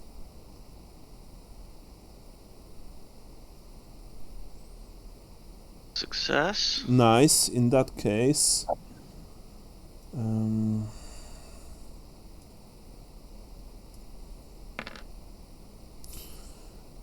it will take you 7 rounds to reach the top. Okay. And so what this means is that the skeletal hands, by the way, you see them, Catveo and Conrad, you see that from the earth emerged hundreds of skeletal hands, and they are trying to grab at Conrad's ankles as he rushes past them to the top.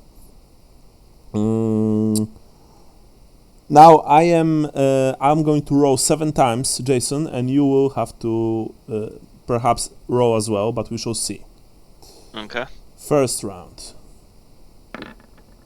No. Second round.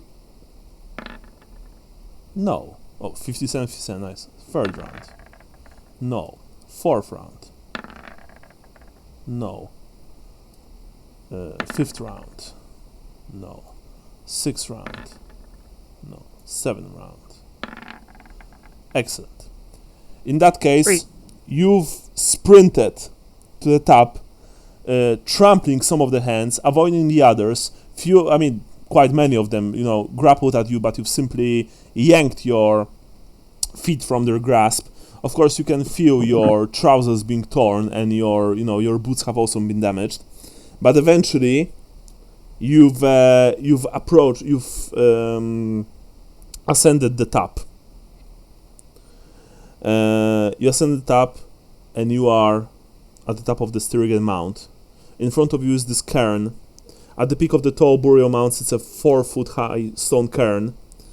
You don't really see any details. Perhaps in daylight you would see more.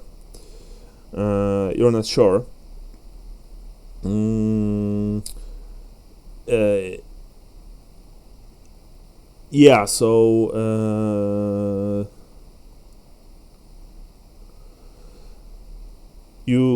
are almost in complete darkness. There's almost no light here. You look behind your arm, and you can see the light of the 4 torches down, and you can see the silhouettes of your companions as well as your hosts. Now tell me, did you follow Dream Carl into the cavern?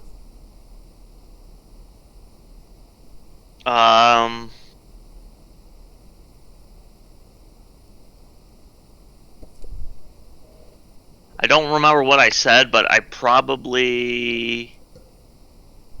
don't know if I would or not.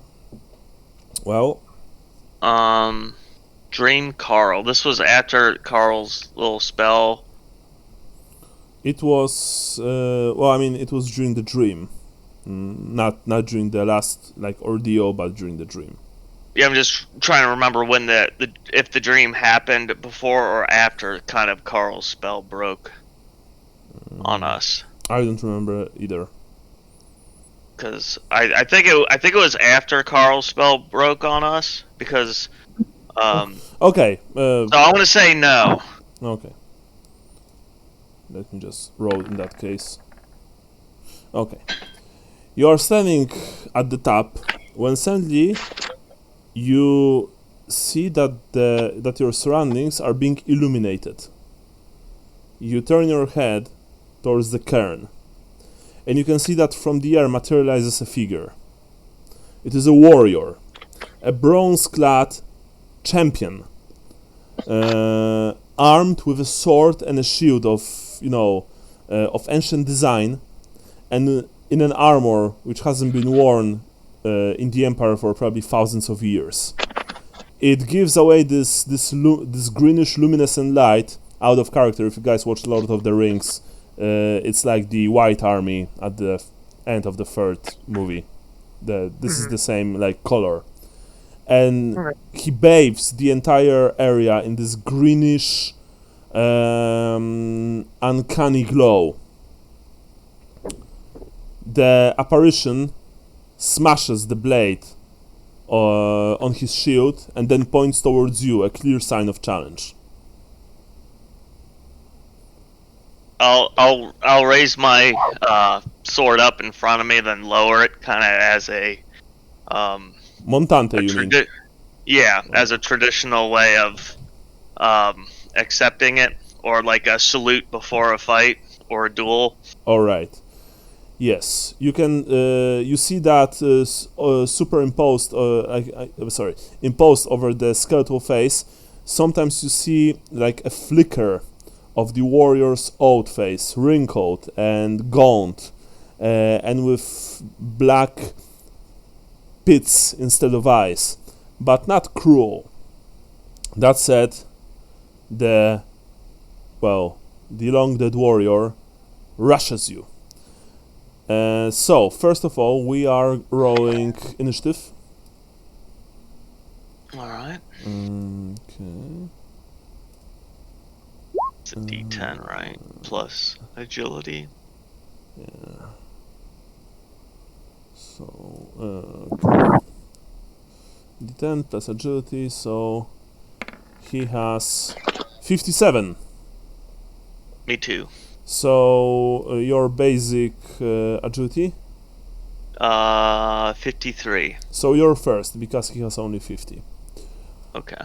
Alright, so, what do you wish to do? The skeletal thing runs towards you, swinging the sword over its head, clearly, intending to end your life.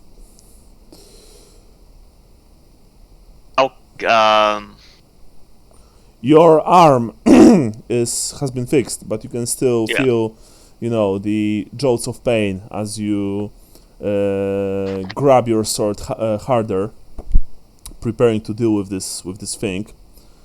What's your course of action, Jason? I am going to, let's see.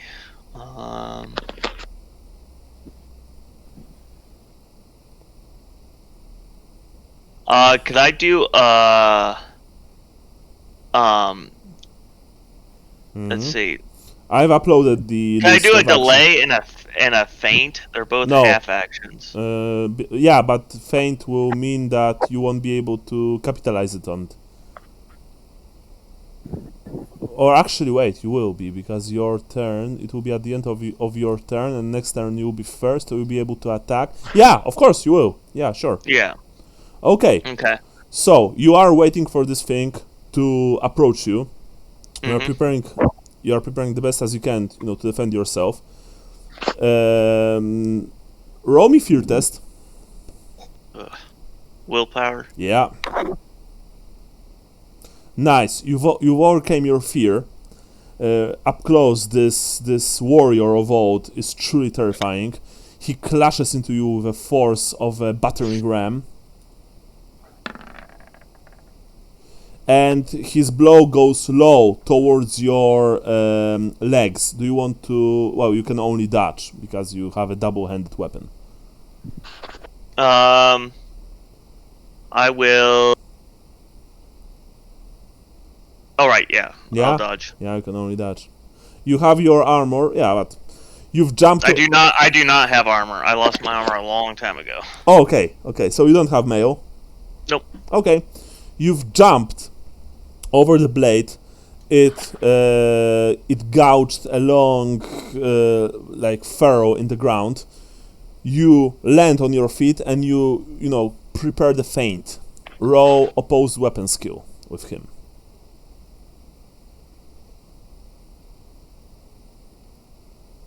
You failed, but he passed. In that case, you've tried to feint, but you see that this warrior has none of it. He saw through your tricks, and he will be prepared for your strike.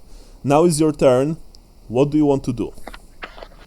Sorry. By the way, Jason, Cadveo and Conrad, you don't see it, but you hear sounds of combat coming from the top of the mount. Okay. And you hear, Francisco's probably curses or shouts, but you don't hear any sounds coming from his enemy. That said, even from here you can see, not only the ring of ghostly druids, the hands have disappeared into the ground, but you can see this greenish luminescence coming from the top. Now, sorry, Francisco, you're up. Do swift attack. You use all of your attacks? Yes. Okay. We'll do this turn. I need to take literally a minute break. Sorry, need to speak with my wife quickly, but it will be very fast. Roll. Nice. Hit. First attack. You aim to the center mass of this thing. It will try and parry your blow. And I think it did. Funnily enough.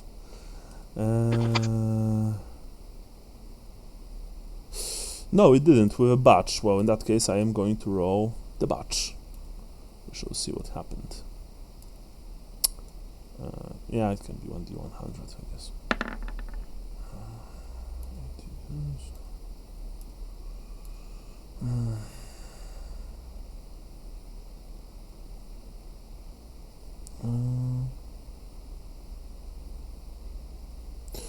You've managed to destroy this thing's shield completely with Montante. Oh, actually, wait, because it has plus 10 because you are using double-handed weapon. So I once again need to quickly make my... In that case, it passed. Sorry. If it didn't have the bonus from you from the double-handed weapon, it would fail. But, okay. Yeah. Right. In that case, it stopped the blow just in time with the shield. Your second attack, you move lightning fast even with the double-handed sword. Minus 10. Miss. Unfortunately, you've missed the legs. And your third attack, it goes towards the head. This, it will try to dodge. And it dodged. It simply knelt to one knee, and the blow flew over its head. Flew over its head. And I'll be back in a minute. Sorry, my mother-in-law called, and it is always a joy to, to do the damage control after that.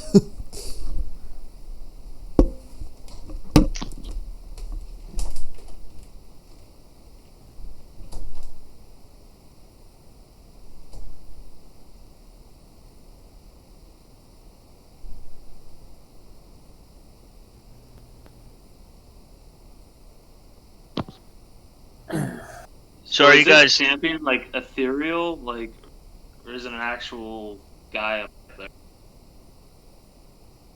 Well, I don't, as in only a silver blade or something would do damage to it type of thing.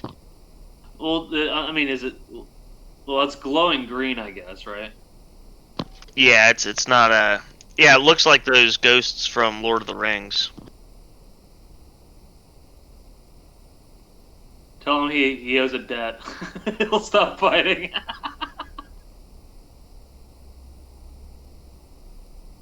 Fulfill your debt. Oh shit. Yeah, I should have done something clever. So, are you guys thinking about if there's that new Araby campaign, just creating new characters? What? Yeah, I think it's supposed to be lower level stuff Like start from scratch type of thing. Yeah, like you're like a first career character. That'd be interesting.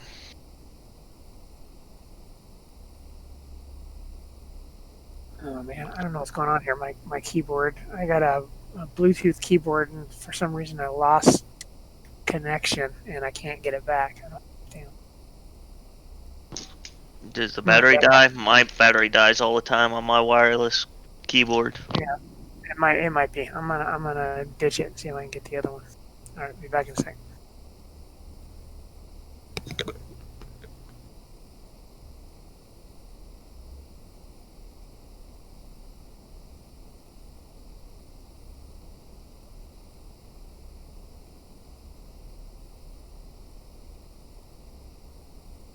Do you have any character ideas for that campaign? Sort of. I have to talk to Michael some more though. Like, I don't know how long this one's supposed to go. I was kind of playing around with like an idea of like a Chilean engineer or something like that. Yeah. I want to do like a crime fighter sort of thing. You know what I mean? Like a Zorro in training type deal. Like he's have you ever seen Mask of Zorro? Way back, I'm trying to remember the details, the plot.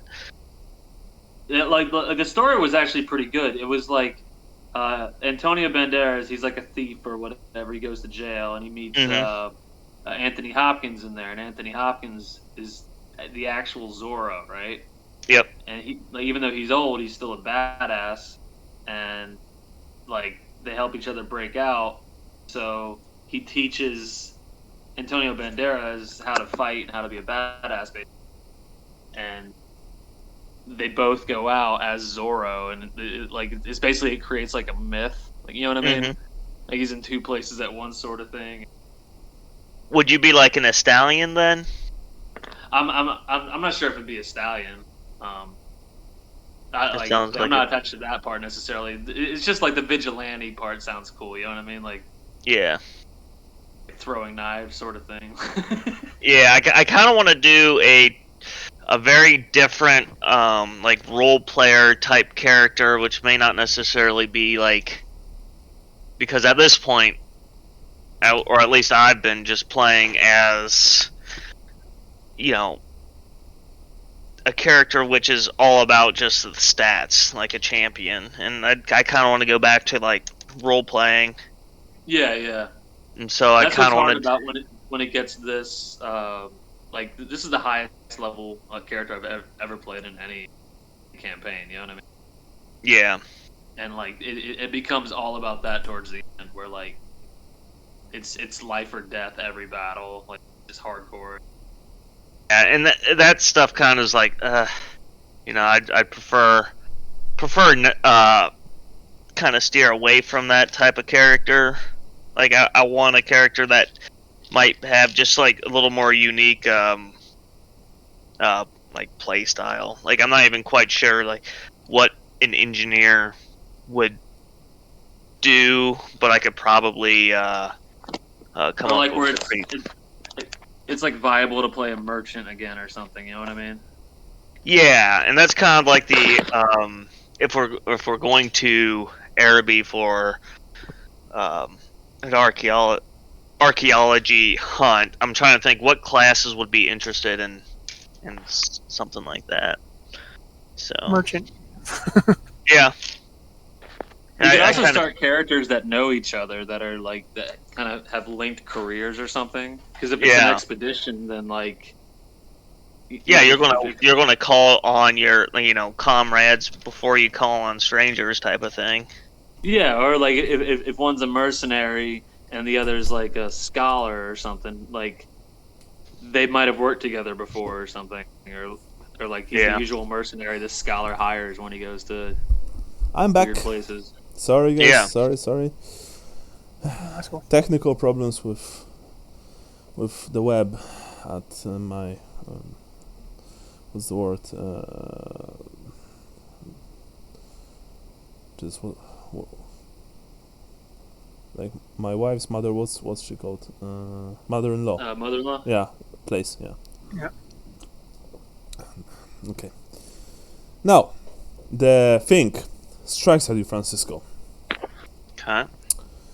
It unleashes a fury, a flurry of blows aimed towards you, which are only 2 blows, but still. The first misses your arm, fortunately.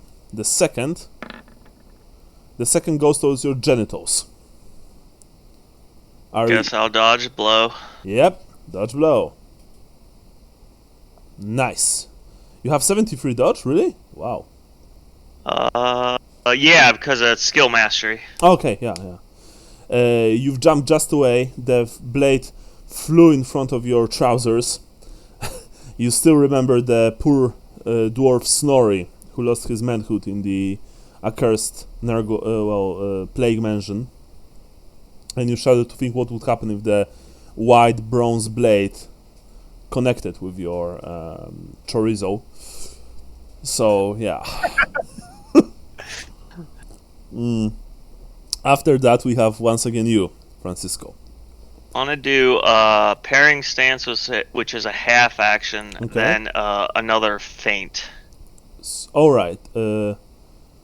Another... but I think you have to make attack after the feint, right after the feint. So, if you do this... I'm going to check it, but I think that if you do this... Okay, it says, yeah, if the character wins his next attack, cannot be either dodged or parried if the character's next action is anything other than a standard attack. Yeah. But, okay, so I do. All right, so in that case, I'll yeah. do a feint, then Attack. and then a regular attack. Excellent, excellent.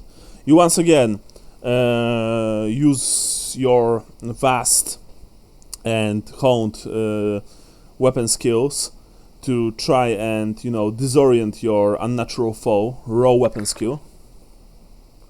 Ooh, spicy. Alright.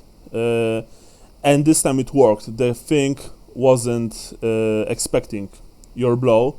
Now raw weapon skill. And you've managed to strike it in the arm. Roll 2d10. 2d10. Yeah, because it's a impact quality weapon. Okay. Oh, that's right. So 1 and 4. My strength is 5, but I have strike mighty blow and what's the other one? Strike to injure. Strike to injure is only for criticals, so it doesn't really matter. Okay, so in that case, how much damage did you dealt total? 10. 10. Your blow slit over the thing's armor. Okay. That said, it took a few steps backward, unsure of your full skill, because clearly you're not a simpleton with a blade. You are a master.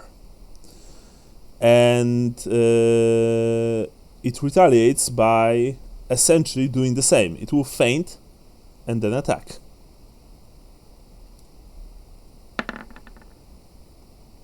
It failed the attack completely, and you've won. So you are too seasoned of a fighter to fall for this kind of tricks, fortunately. Now, your turn. I will just do my standard Multiple attacks. 3 attacks. Okay. Yep. First attack goes. Nice. It goes towards the head. The thing will try and block the blow. It stabbed your blow with the shield. Your second strike. It will try and dodge. This time you go for the other arm. It dodged. Now, All right. your first strike, -20. Yeah. Hit. It hit? Oh yeah, it hit. Yeah, this time it goes towards the center mass. Roll damage. All right. So this is 2d10. So 8 So plus 6 is 14. yeah, this time you've managed to gouge the breastplate of this thing, and a beam of greenish light came from inside. The undead champion rattled its bones, and it also tries to strike you twice, very quickly. Wait a second, because it was 14, right? Of 14 total, yeah. Okay. So, sorry. The first blow goes towards your arm. Parry or dodge? Dodge. Mm-hmm. Nice. Second strike. Second strike connects with your leg. Well, I guess I don't have any more dodge or anything. No, unfortunately not. Okay, so now I need to make a bit of counting.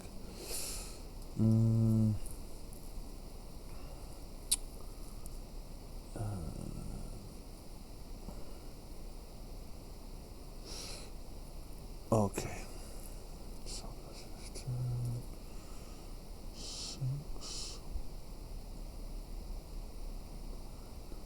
Okay.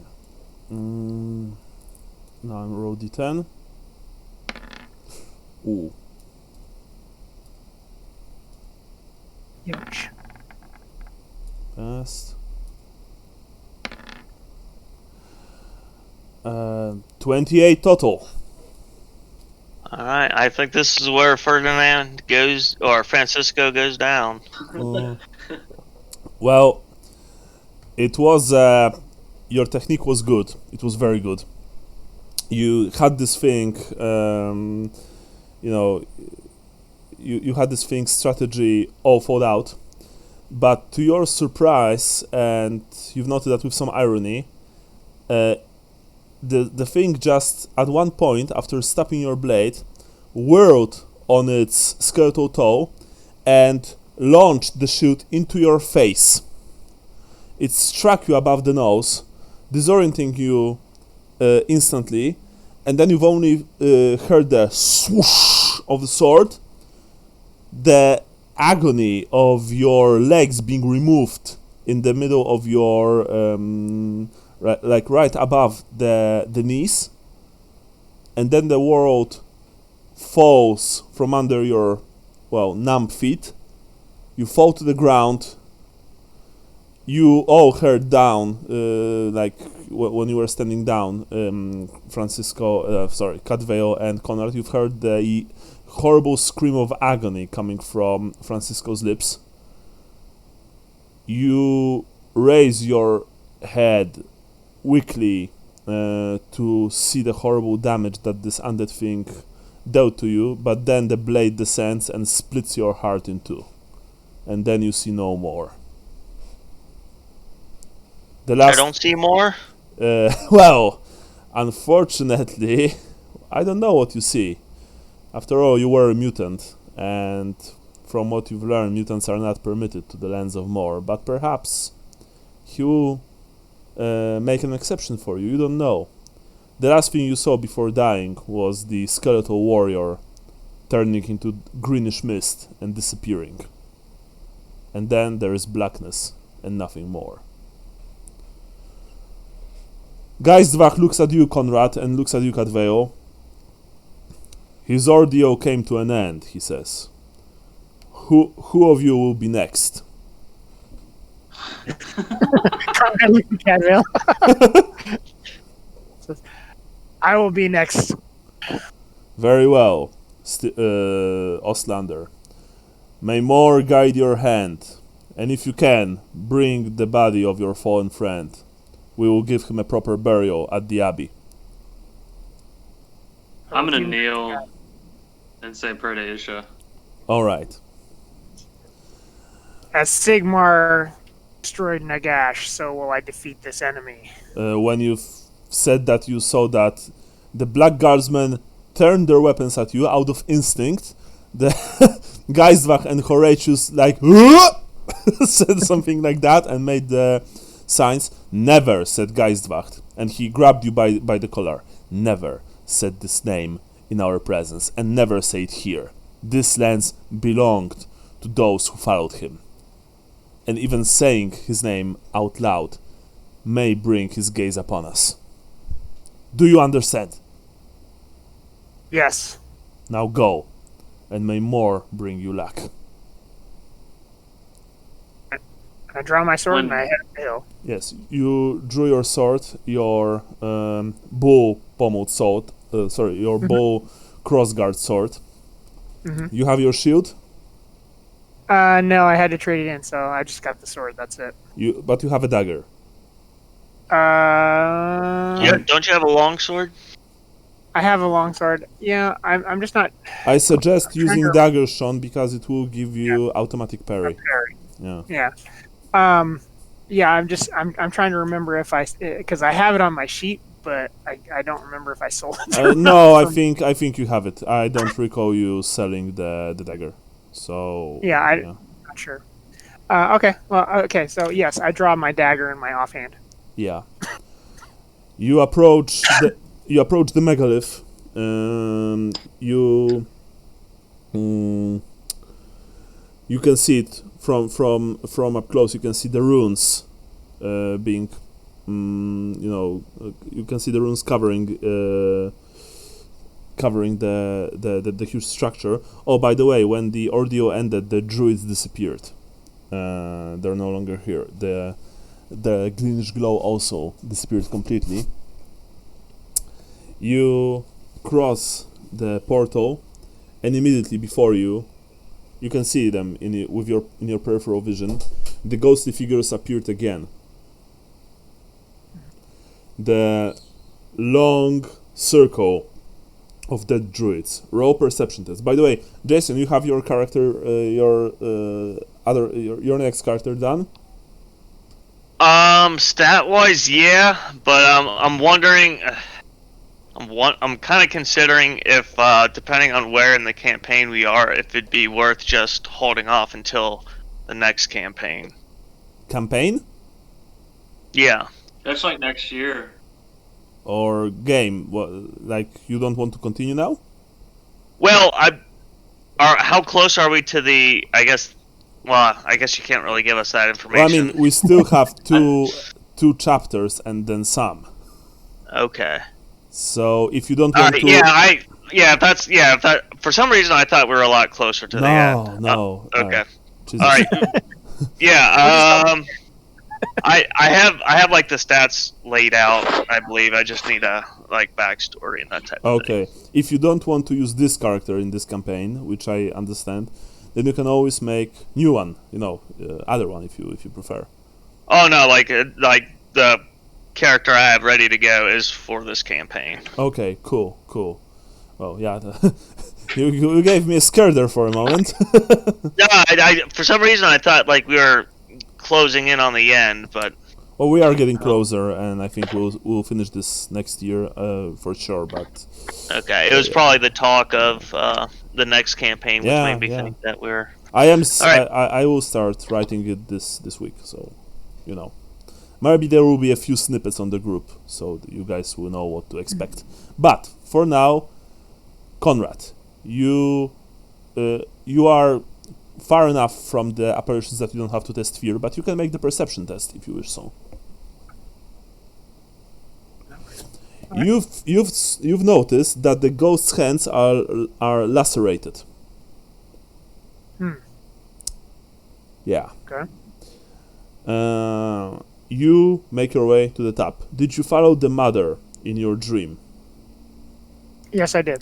All right. Once again, the ascension to the top is hard. The surface is steep. It is uneven, and soon the skeletal hands appear. Roll me agility. Or, sorry, toughness, not agility, toughness. Okay, nice. So now I'm going to roll. I will roll only 4 times. You quickly begin to sprint as the skeletal hands appeared all around you, and they're trying to grab you, and for some reason drag you down into the mound itself. Catvale, you see with your hosts once again the ring of dead druids and the skeletal hands emerging all around the mound, not just on Conrad's path. And you shudder to think what will happen to you. So first roll. The thing grabbed you. Now you can dodge. Okay. Because this is a grapple attack. So I cannot dodge? Well, you can evade the grapple attack. And if you evade this attack, then then it's all fine. Okay. Nice. You've jumped away just in time because a pair of skeletal hands nearly grabbed your ankles. But there are so many more of them, and they are just trying to get you. Fortunately, this failed. You are almost at the top, but then another pair grabbed you. You can also dodge this attack if you wish so. Okay, I'll try to. I'll use a luck. This is your second or third? This is my second luck. How many do you have? 3 only. Okay, so you use your second. Nice, roll. Nice. You've almost tripped and fell onto the skeletal hands, but you've managed to avoid contact with them. And you sprint to the top. Final roll. Fortunately, you've managed to do so. You've avoided the horrible hands of doom. You reach the top. It is dark here. You see the cairn. The cairn is massive.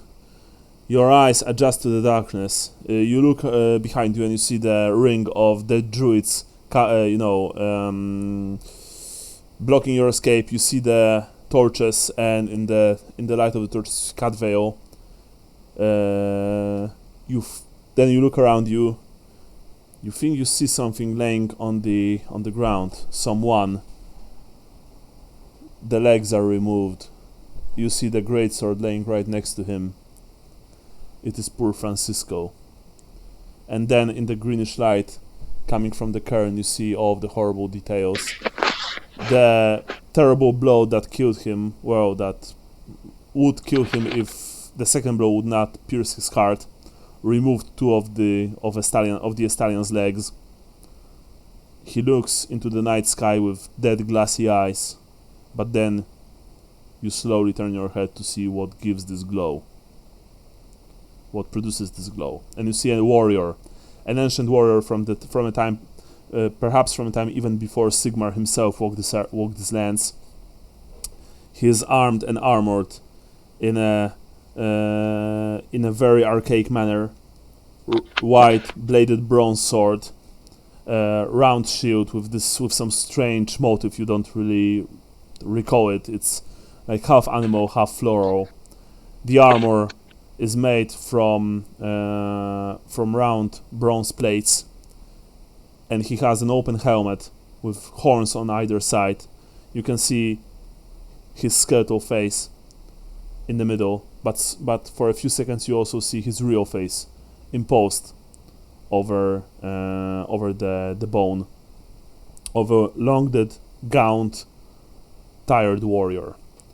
He smashes the blade of his sword on his shield and then points it towards you. A clear form of salute, of respect from one warrior to another. Mm-hmm. What are you doing? How far am I from the cairn? How far you're from the cairn? Yeah. Like less than 6 meters, I guess. I would like to walk over to it and touch it. Okay. The warrior is okay. You can do that. You can approach and touch it, sure. Okay. But this is still initiative time. Okay, that's fine. Mm, I just because I know we were supposed to go up there and touch it, and I didn't think that Francisco actually touched it. Remember? So I just wanted to see what would happen if I did. Okay. Okay, so first we have to roll initiative. Then we have to roll. You have to roll fear. Okay. He's gonna touch it and run back down. There's a skeleton. I touched it. I touched it. All right. The thing has 55 agility. You have also 55. Well, but mine is -10 because I'm wearing mails. All right. 45, right? So yeah, so it's 45. So it will go first. Is he wearing mail? The champion? It doesn't really matter in that case. He's a ghost. He's dead. Same thing. You know. Same thing with blows to the head when it comes to undead and demons. Or the groin. They don't count double. Okay, so you prepare to run towards the mount, but the thing is incredibly fast and it rushes you. Okay. First of all, roll me fear. Willpower? Yeah. You've managed to... by the way, you have the sword, right? The sword gives you a bonus. I don't recall which exactly because I don't have it open, but I will open it. I don't have it open either, but I can find it. Yeah, here it is. The sword of stubborn bullocks. Stubborn blokes? Oh, sorry. You are completely immune to fear and you treat terror as fear. And you make all willpower tests without negative modifiers. That said, you need to have this sword in your hand. Right. Yeah, but if you would fail a willpower test, then it would not give you any bonuses. By the way, the sword is not of good quality. It's just, it's just... Other than that, it's just a regular sword. Yeah, it's just a regular sword. But I think it's still quite good. Yeah. Okay, so sorry, you didn't have to test it, but the thing is before you, and it charges towards you. Yeah. Let's see the roll. The blade flies towards your arm. Are you parrying or dodging? I think I will parry because they're about equal. Okay. Just weapon skill. Yeah.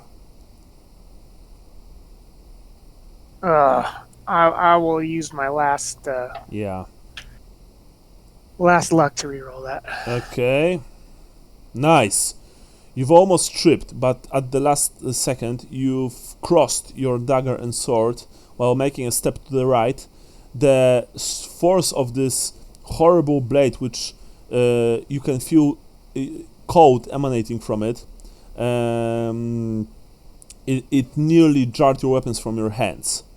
You are facing the champion of the dead. Now, it's your turn. Do you still wish to approach the cairn? Well, I do wish to approach the cairn, but do I feel like it's going to leave me open to attack, or can I defend myself like I just did? It depends. If you can make the action which will just make you disengage completely, and the thing won't attack you, but this is the only thing that you'll be able to do this turn. Okay, yeah, I'm going to do that because I know that I'm supposed to touch the cairn, so that's what I'm doing. With a mighty kick to the thing's knee, you push it from you with both hands, and you rush towards the cairn. You touch the surface. Mm-hmm. And you look. Yes, I do. And you look at the thing. It's still standing. Okay. With the worth a try. with its eyes burning green, and this time it won't charge. It slowly approaches you while spinning the sword in its skeletal hand, and delivers a single blow. Fortunately for you, you've managed to jump away just in time. The blow nicked few stones of the cairn. To your horror, it wasn't a very strong blow, at least to your eyes, but the stones almost exploded. The thing looks at you. It doesn't even utter a single sound. Not a war cry. Nothing. It's dead silent. Now. Can I see that he's touched the cairn? No, because you only see the greenish glow and you hear the sounds of combat. You don't see what's happening on top. Conrad, what are you going to do? I start backing away back to the way I came, away from the creature. So you want to once again disengage completely, or do you want to just move back? I want to. Because I if want you to just disengage completely. Yeah. And go where? To the edge of the mount? I mean, Run back down the mountain. Yeah, come back down. Yeah, that's what I'm trying. I'm trying to keep facing him, but back towards the way I came up. Yes. Okay, so you once again I'm working on a theory here. Okay, so you just want to run down completely? Well, what I'm trying to do is I'm trying to back away from him to get to the edge, so that then I can run down. Yes. Okay. But I'm trying to keep a defensive stance and just be like, okay, I touched the thing, now I'm backing away. Okay. You do just that. You once again disengage from this thing, swinging your weapons wildly. You run to the edge of the mount. You see the way down.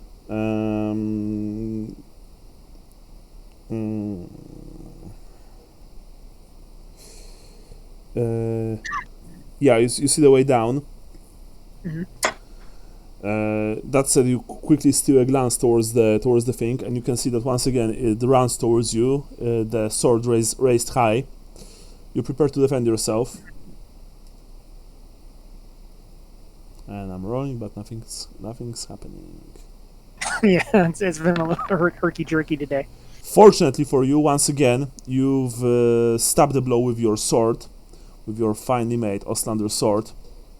But the horrible feel of coldness, of this freezing, deathly thing, enters your body, and you begin to shudder.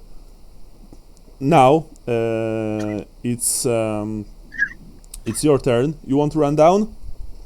That's what I'd like to do. Okay. In that case, once again, you disengage from the thing and you begin to run down. That said, there are still skeletal hands here. And what this means is that you once again must make me a toughness roll with a bonus of plus 20 because you are coming down and not up. Actually, plus 30. Let's make it plus 30. And then I will roll. Nice. In that case, I'll only roll d4 this time. Well, it's 4. Okay.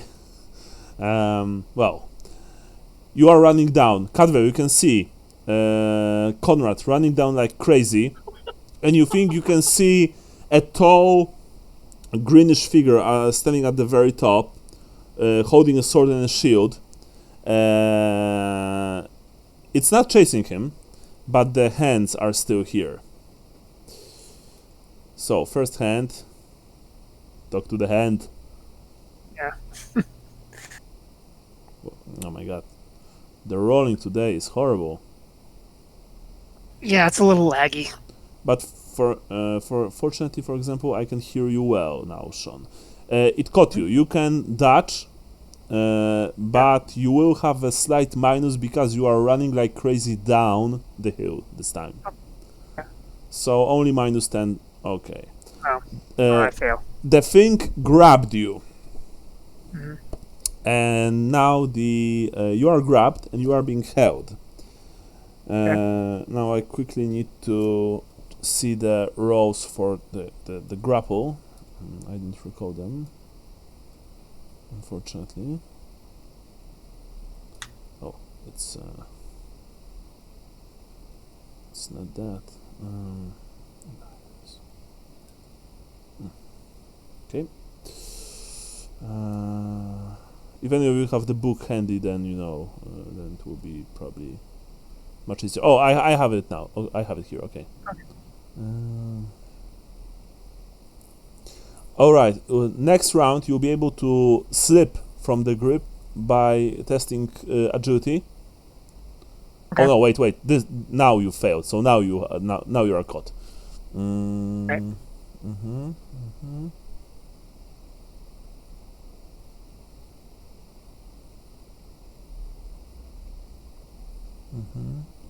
It will be a counter strength test. Okay.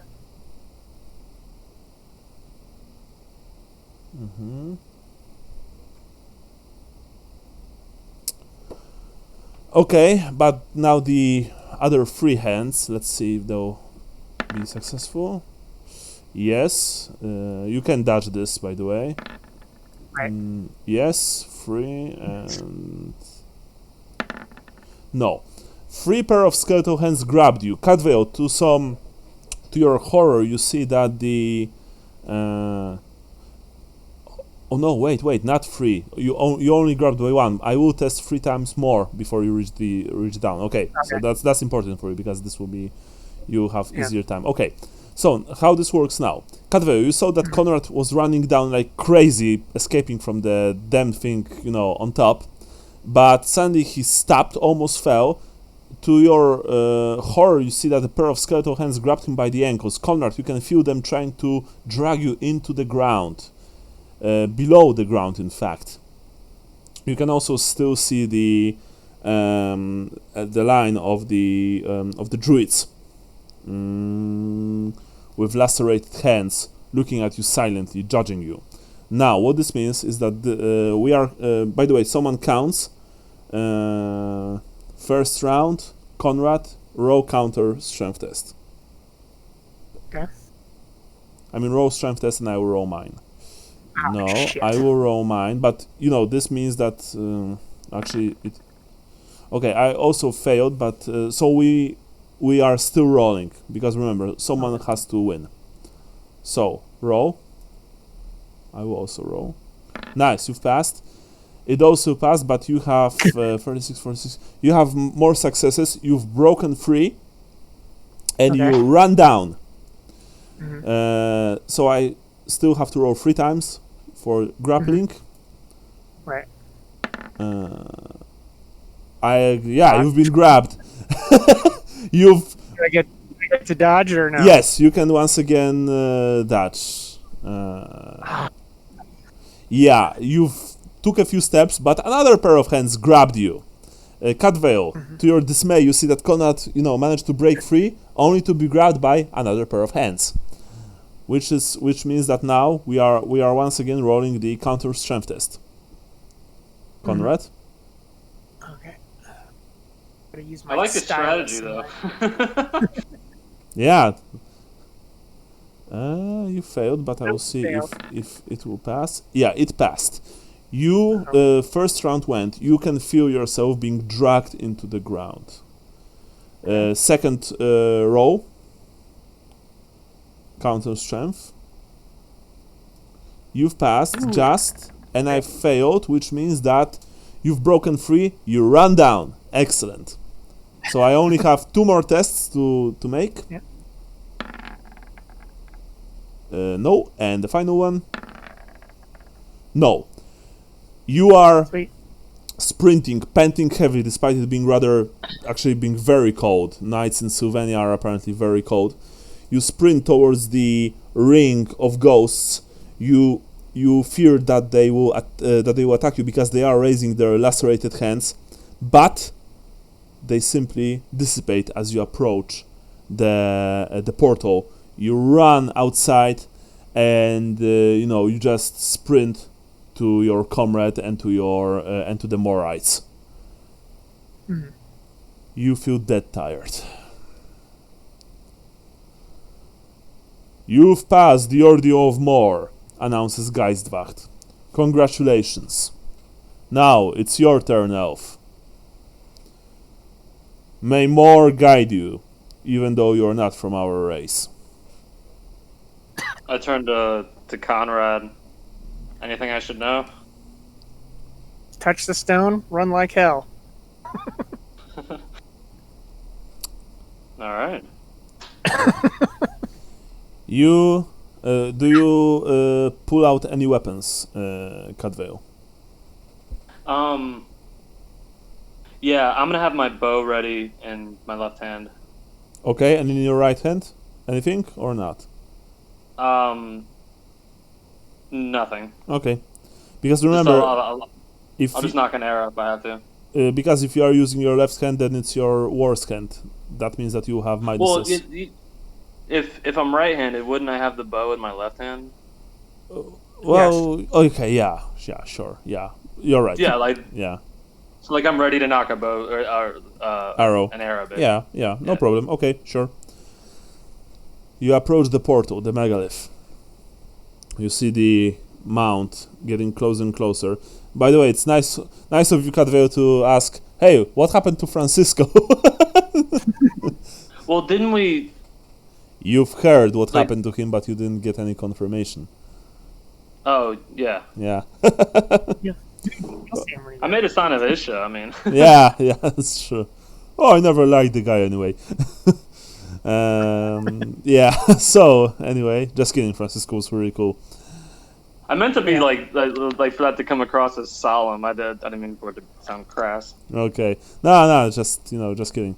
It's all fine. You pass the portal, and once again you immediately see the pale light emanating from dozens of ghostly figures raising behind you, covering your, blocking your escape route. Roll perception.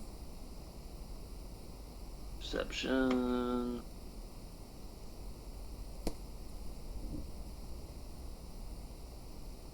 Good No. lord. You begin to ascend the mount.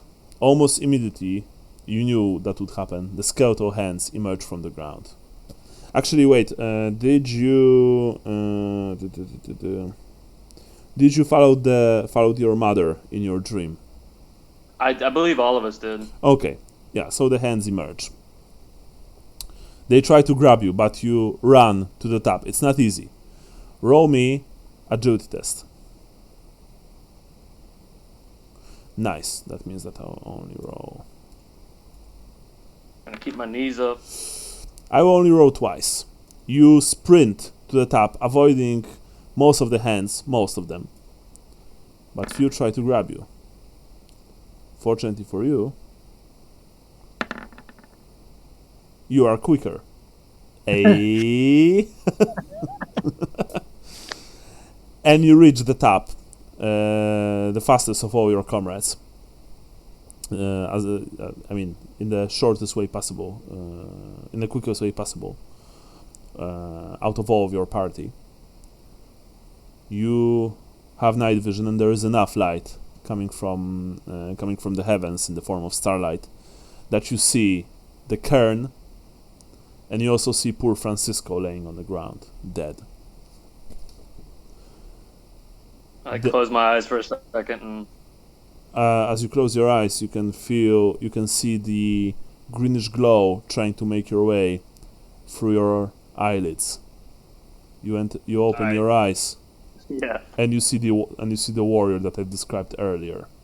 It once again smashes its shield and aims towards you. I'm bolting for the cairn. Initiative time. Which means I won't even roll for him because you have the basic. You have basic 77 initiative agility. I mean. Yeah, but I have armor, so 67. So you still be before him. Okay. You run to the cairn. You touch the cairn, and you see from up close that the stones actually have been disturbed here,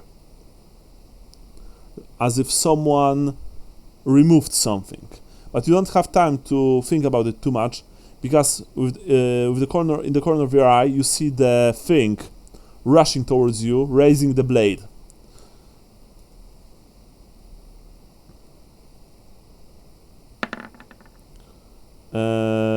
It fortunately fails as you jump away just in time. The blade slices through rocks. It literally sliced through few solid rocks and embedded itself in the ground. The warrior looks at you. He's supremely skilled. It is your turn now. What are you doing? I'm gonna give him the Esrai middle finger and try roll running down the mountain again. All right.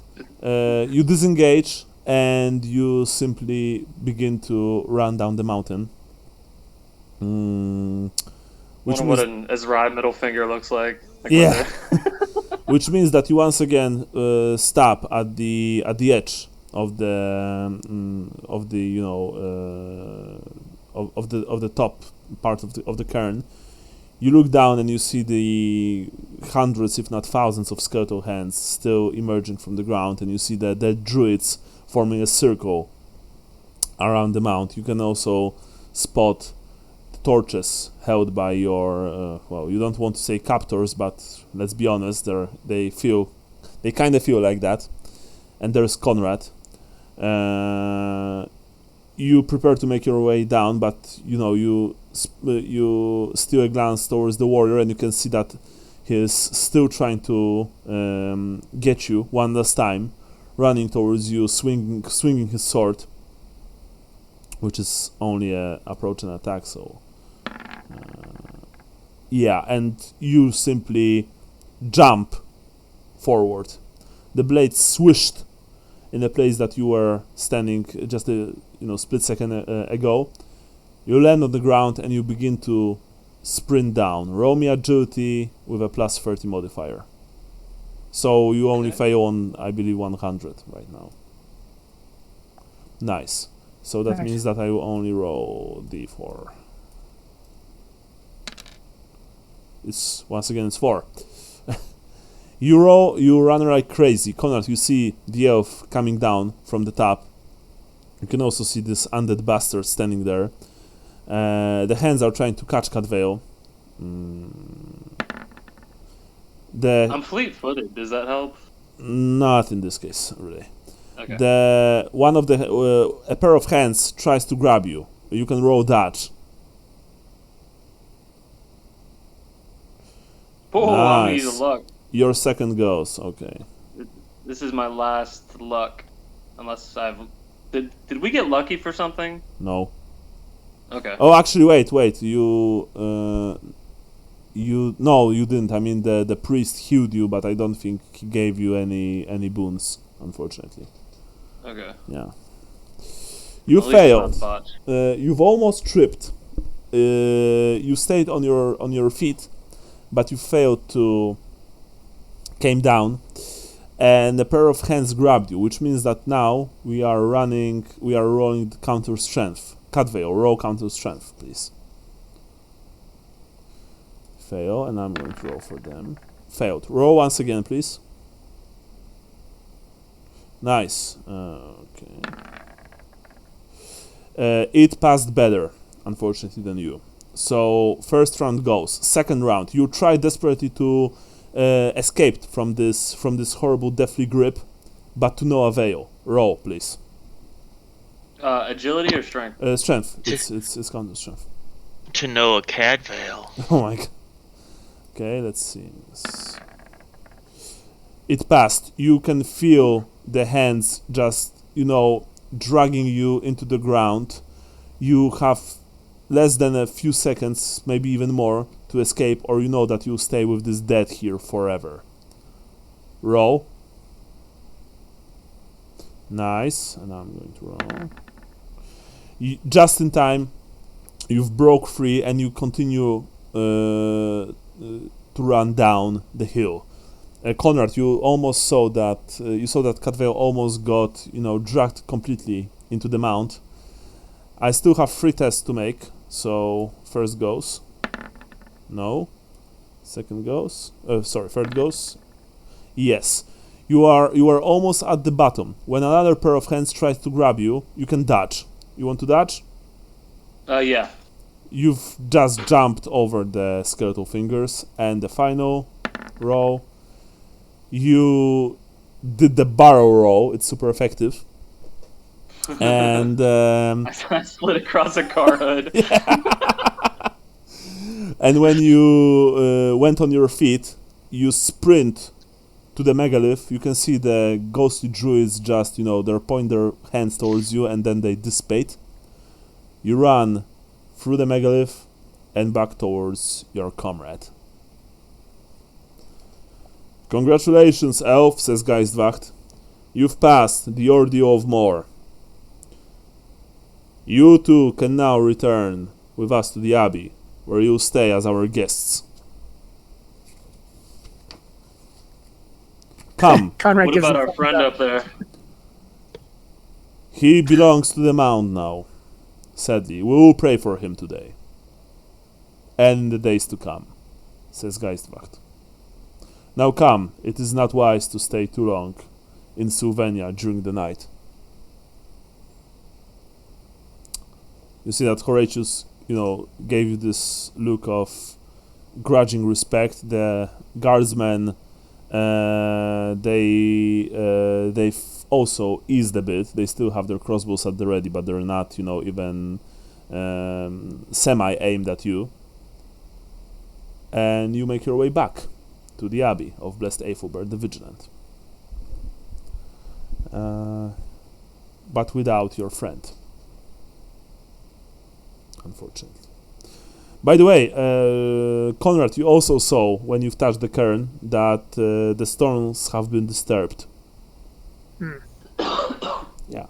I might mention that. Actually. Yeah. I was gonna say I would mention it to I would mention it to the priest or abbot. It looked like somebody had disturbed the stones up there, like something was missing. Don't think about it too much. It is not important, says Geistwacht. And he, cut the topic short. I look at Cadvale. Yeah. You return to the Abbey. It's very late at night, and you are honestly dead tired. Your feet are muddy, and your, the ends of your trousers and your boots have been raked by the skeletons. You've been given medical attention, which, for simplicity's sake, means that both of you are on full heal right now. Oh, sweet. Yeah. You've also been given a light supper, and tomorrow, very early, of course, you are being invited to breakfast to eat with the rest of the priests as well as the Black Guardsmen. Okay. But for now, you go to sleep, and you sleep of dead men wielding ancient weapons, and of Francisco howling in agony as he's dragged into the pit. You don't know why. Yeah. And now I need to go to bathroom very quickly. I'll be back soon. Okay.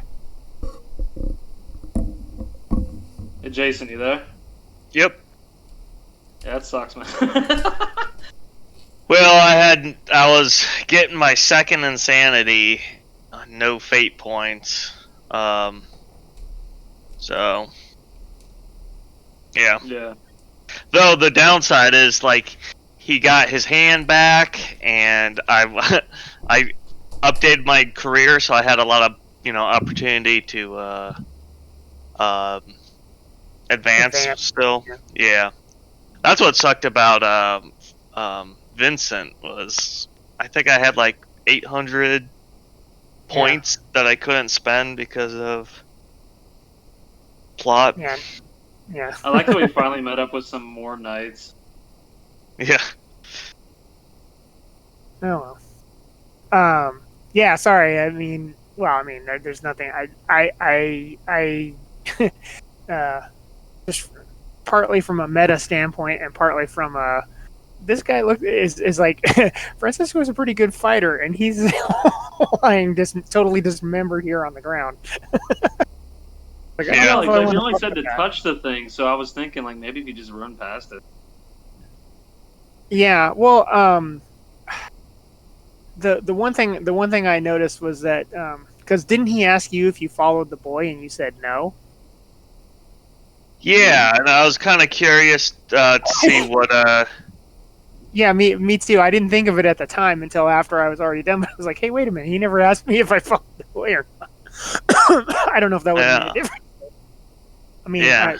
because it does stand to reason that you go up to the top there and that dude wants to fight you, and Yeah. so that and so it just occurred to me when I was right there. I was like, I don't think Francisco ever actually touched the stone.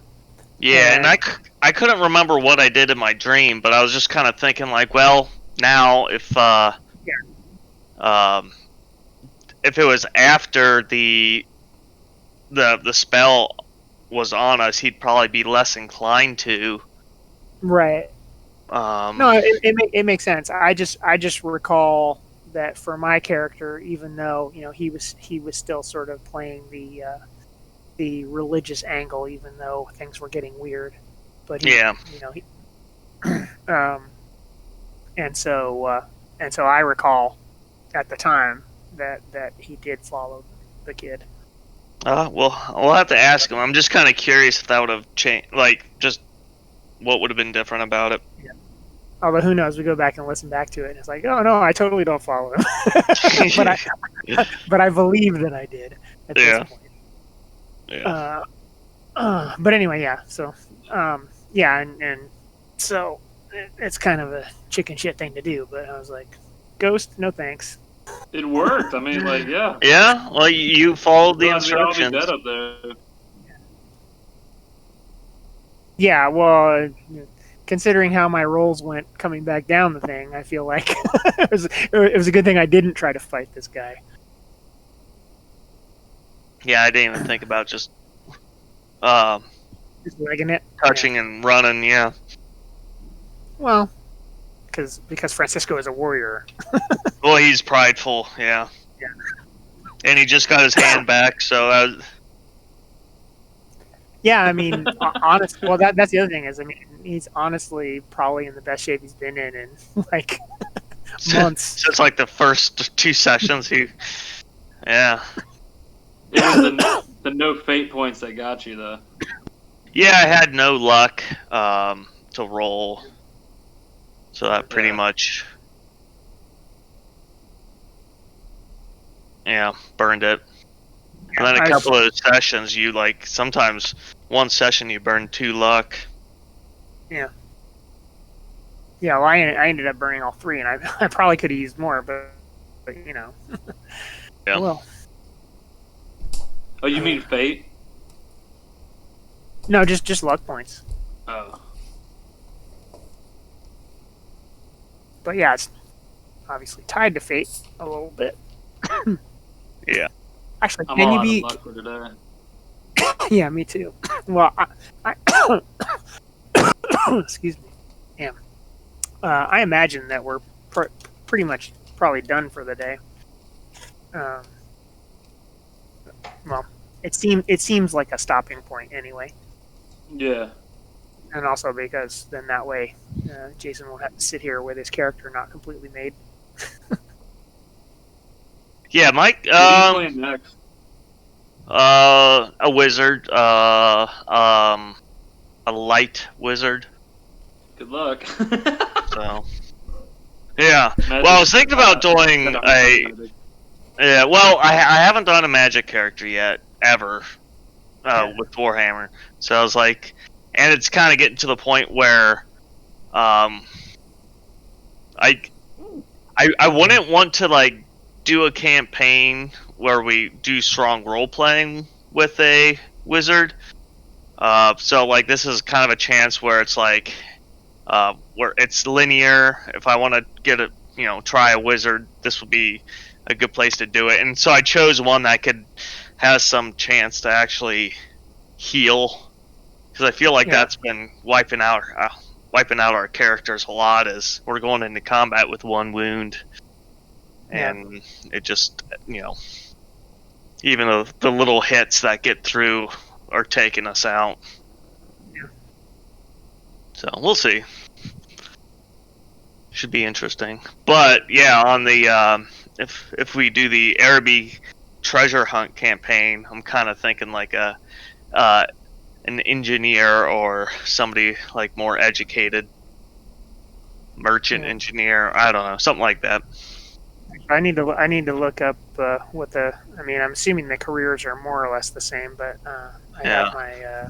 I will give you edition. all intro to 4th edition and start playing, so you guys will know. Oh yeah, no, we're gonna change. Okay, yeah, I'll have to see. Yeah, I got my my 4th edition starter set in the mail the other day. I ended up buying it just for funsies. It seems pretty cool.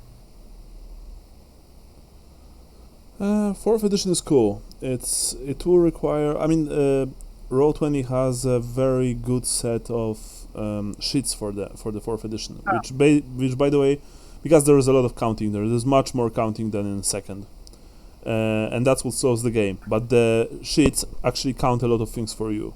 So if you fill them correctly, it will speed things up. If not, especially at the beginning when we start playing, it will slow things considerably. But overall, I think 4th edition, while maybe not exactly better than 2nd, first of all, it will be something different, and second of all, it's just good. It's not perfect. It's not whoa, the best game ever. It's just good, and for me personally, that's enough. So I hope that you guys will like it. But that's still ahead of us, quite some time from now. Yeah. Yeah.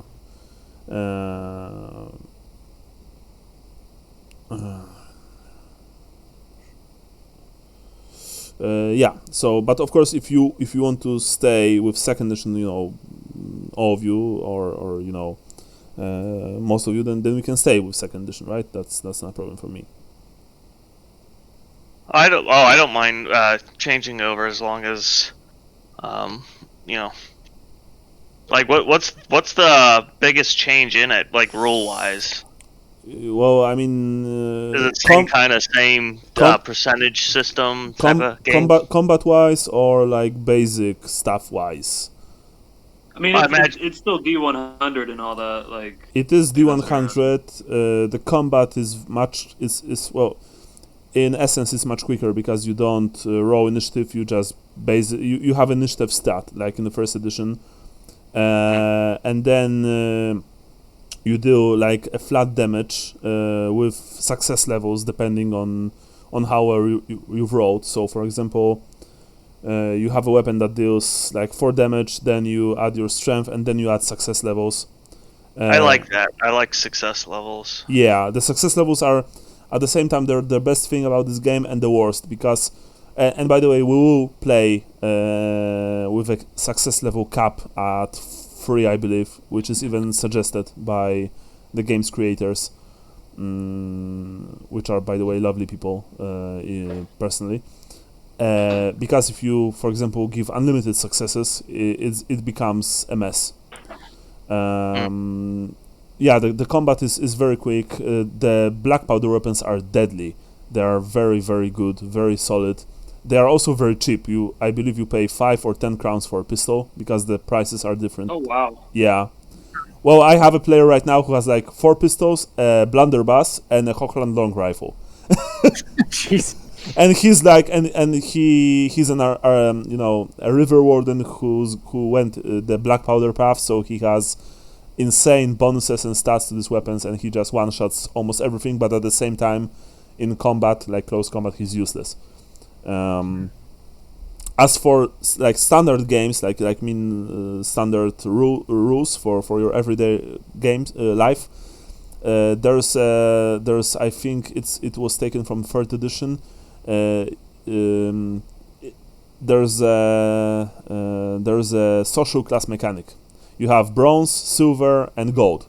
And so, for example, if you're a beggar, you're bronze. And if you try to interact with someone from outside your social stats, you get minuses.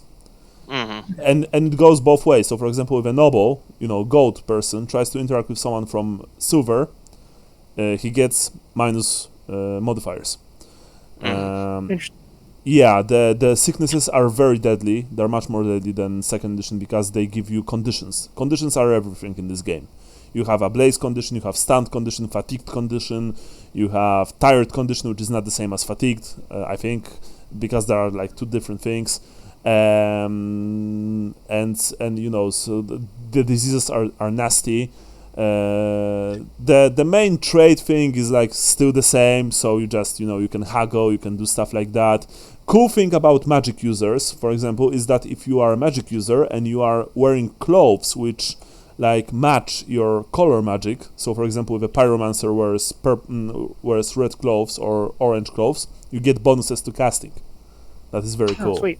And and also if you, for example, when you are from a social class of gold, then if you wear something else than your like, you know, your like designated set of clothes, Fancy clothes. yeah, you also get minuses. Oh.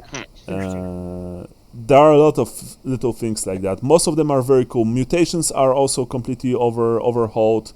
You now have physical mutations, which are where there are really few of them, and you have mind mutations, mental mutations. You don't have mental illnesses anymore. There's you don't have insanity points, in fact. The elves can only get mental mutations. Elves can't mutate physically. And the corruption system is the new system for both mutations and insanity. Essentially, every time you go into contact, or even into a vicinity of something that causes corruption, like a demon, warp stone, mutant, anything, you test endurance or toughness. If you fail, you gain a corruption point. Collect, I think, 5 corruption points. You test toughness or endurance. If you fail, you get a mutation. If you pass, you keep the corruption points, but you will continue to roll later. You can get rid of them by, for example, making an epic quest, or, you know, cleansing a temple out of chaos from chaos worshippers, stuff like that. But it's not easy, and this, I think, is the biggest killer in this game. Corruption points are outright the worst thing that adventurer can get, because get that, for example, if you meet a mutant, you can only get a single one, but if you meet a demon, you roll 2 times, you know. And if you like, for example, put your hand into a bag full of warpstone dust, you roll 3 times or more, depending on me. Yeah. So, I mean, we are getting back, but these are the basics. I still think this is much more like player-friendly edition. Some people are even calling it like not Warhammer enough, in that it, you know, it makes players die much less frequent, or, you know, the prices are lower, stuff like that. I think it's still fun, and I think it's if you get the rules, I think it's even better than the second edition. Mainly, the biggest drawback is for the game master, because I have to make the creatures all by myself. They are very basic, and I have to give them manually all the traits and stats. Well, stats maybe not. I mean, they have but you see, they have basic stats, and very quickly the GM has to modify that. But other than that, honestly, very cool. Yeah. So that's that. Yeah. But we will have probably a session 0 when I will explain all the rules once again to you guys, like, you know, completely. Right. You return to the Abbey. The night passed. There are only 2 of you now. And yeah. Sadly, Francisco is no more. Now, the morning of next day, you go to the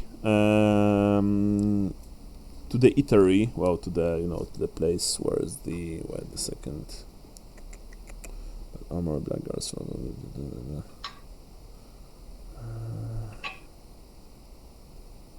Is it refectory?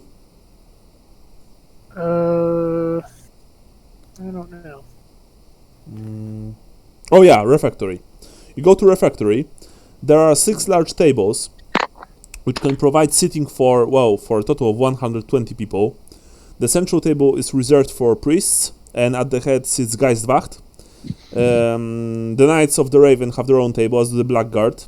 And since you are visitors, you are seated with the Blackguards, whose vow of silence makes for muted dinner conversation. You can see from your place the adjoining kitchen. You think that that one of the walls is made of rough natural stone, into which the ovens and fire pits are hewn. The food is tasty and is fulfilling, but it's also rather basic. I mean, there are no delicacies here. By the way, here's the system. There's a system here which essentially you are given plates, and you approach table with food. You put food on your plates, and then you return to your seats. No one is giving you food here. Okay. So you and Cadvale, I don't know if you guys are discussing anything. The priests are not giving you any funny looks, as do the Blackguard. There are no Knights Raven because, like I said before, they are on assignment. If you want to discuss something, then by all means.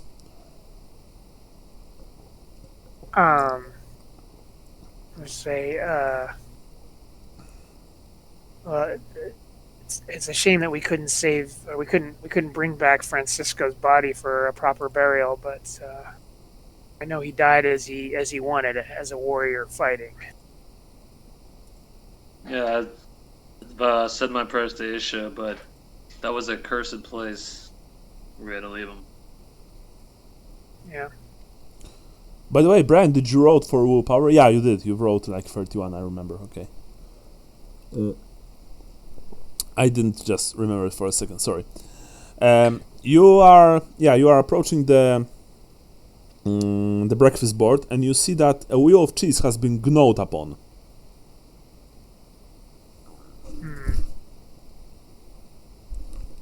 Does it look like like Rats. mice or rats? Yeah.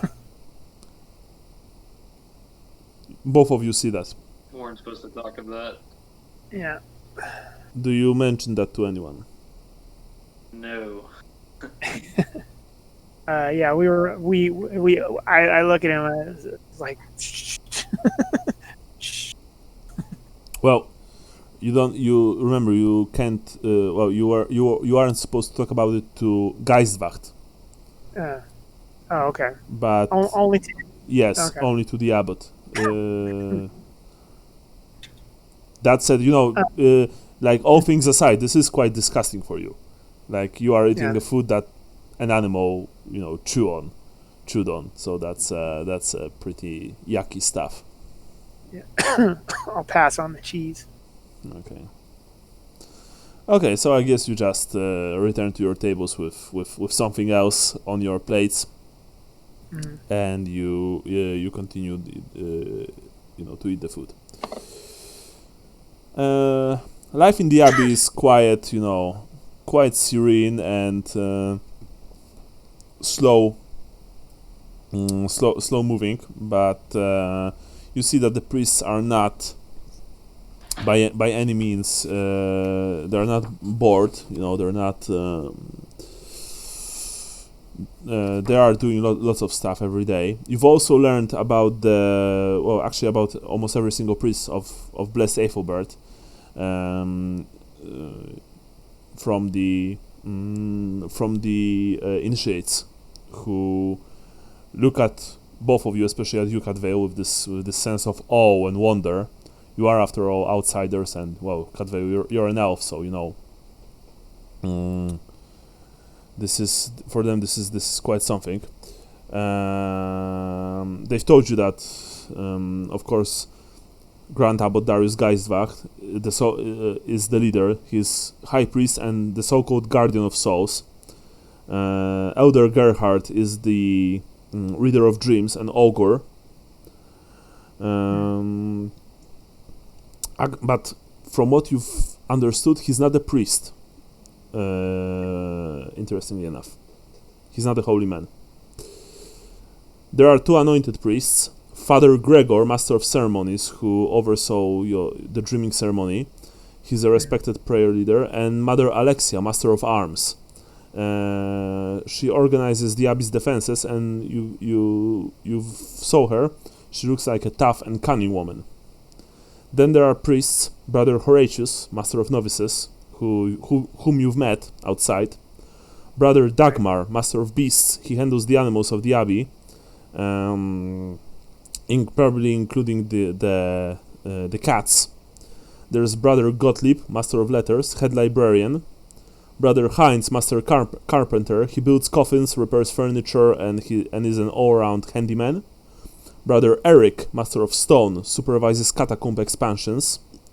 Brother Winfried, patron of arms. He ensures that weapons and armor are maintained.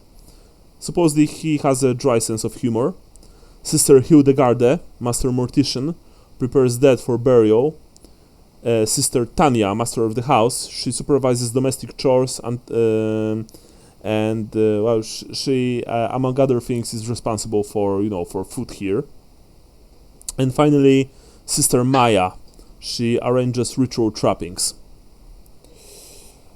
All of the priests are of course seated in the refectory. After the breakfast, do you guys want to do anything?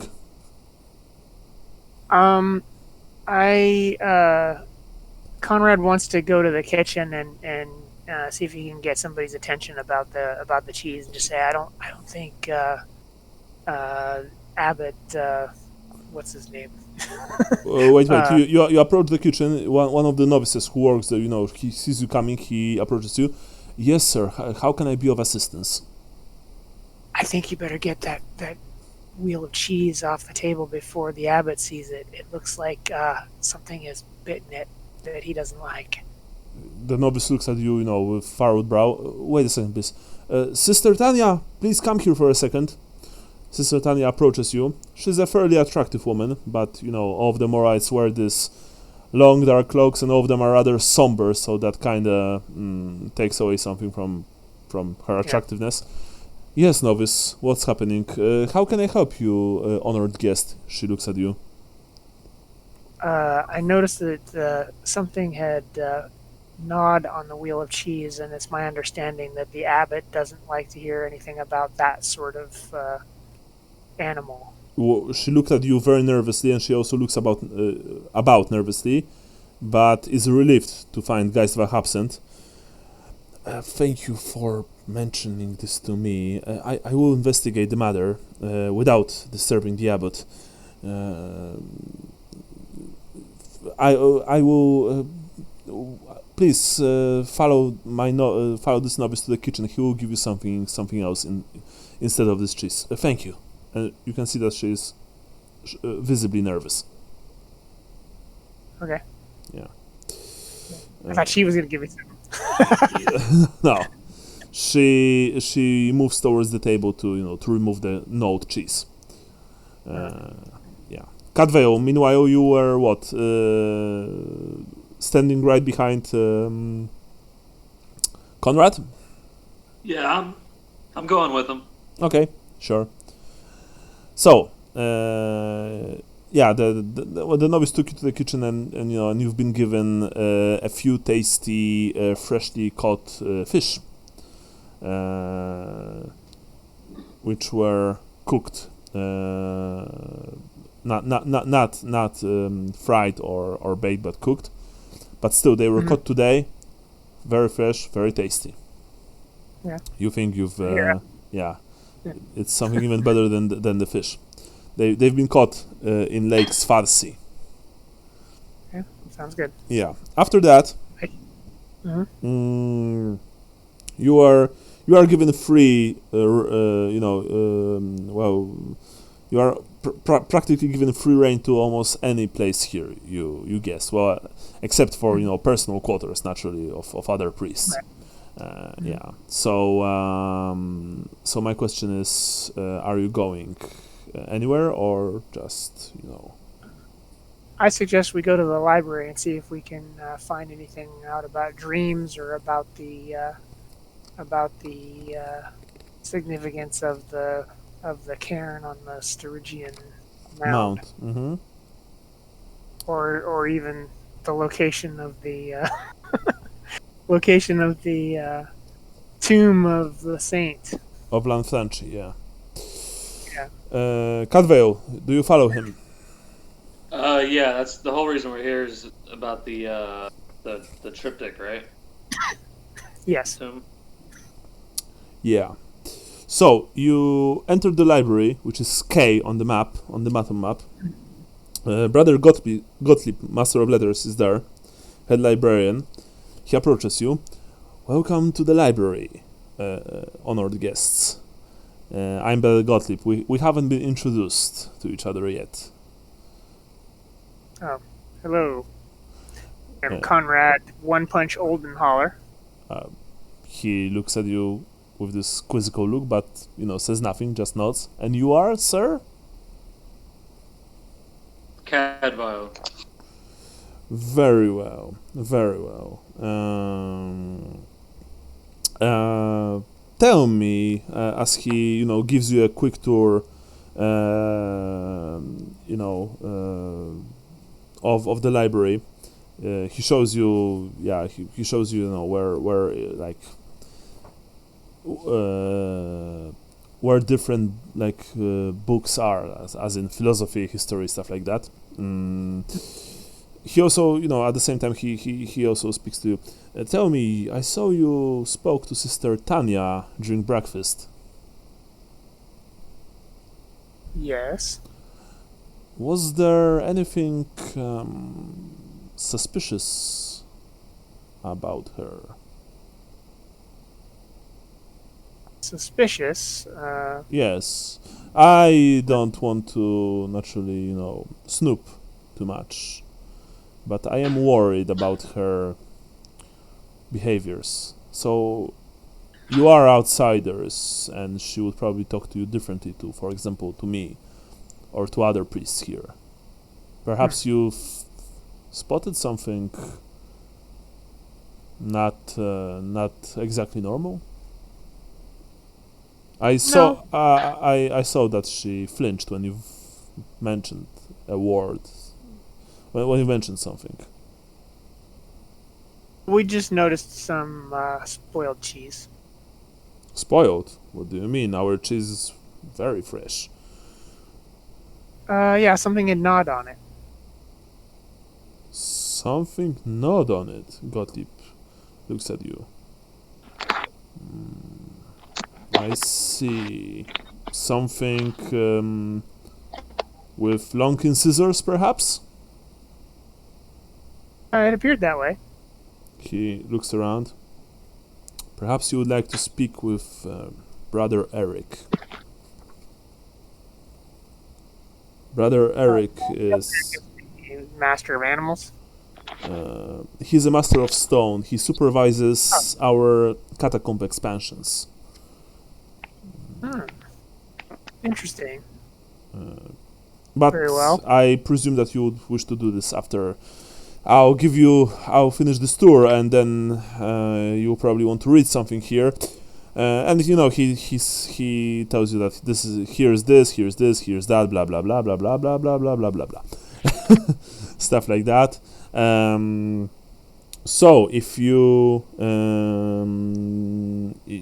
want to find something, you probably know where to look now. If you have trouble, then please tell me. I'll be glad to help. Okay, thank you very much. And with that, he nods and returns to his other duties. You begin to look for what? For info. Yeah, sorry. Yeah, I think we were most interested in the history. Essentially stuff about Lanfranchi.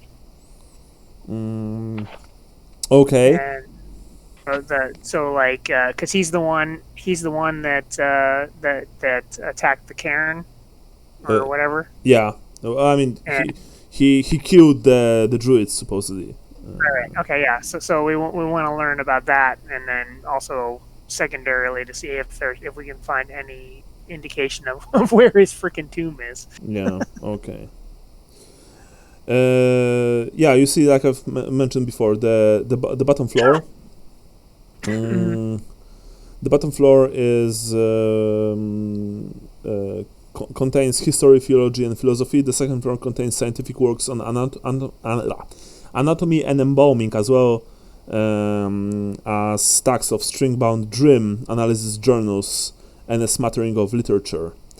There are also 5 reading and copying rooms extending from the second floor balcony, each equipped with parchment and writing kits. How much time do you wish to spend here reading or searching for information? I can't read, but I've nowhere else to be, so however long you need. Well, we just had breakfast, and so I was thinking maybe like 3 hours. Okay, excellent. You search for info about Lanfranchi for 3 hours. Your reading skills are still not, the best. Let's be honest.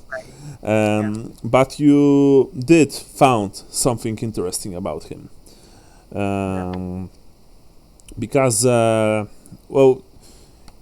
you've managed to obtain quite a bit of information about the Italian Prince Giovanni Lanfranchi.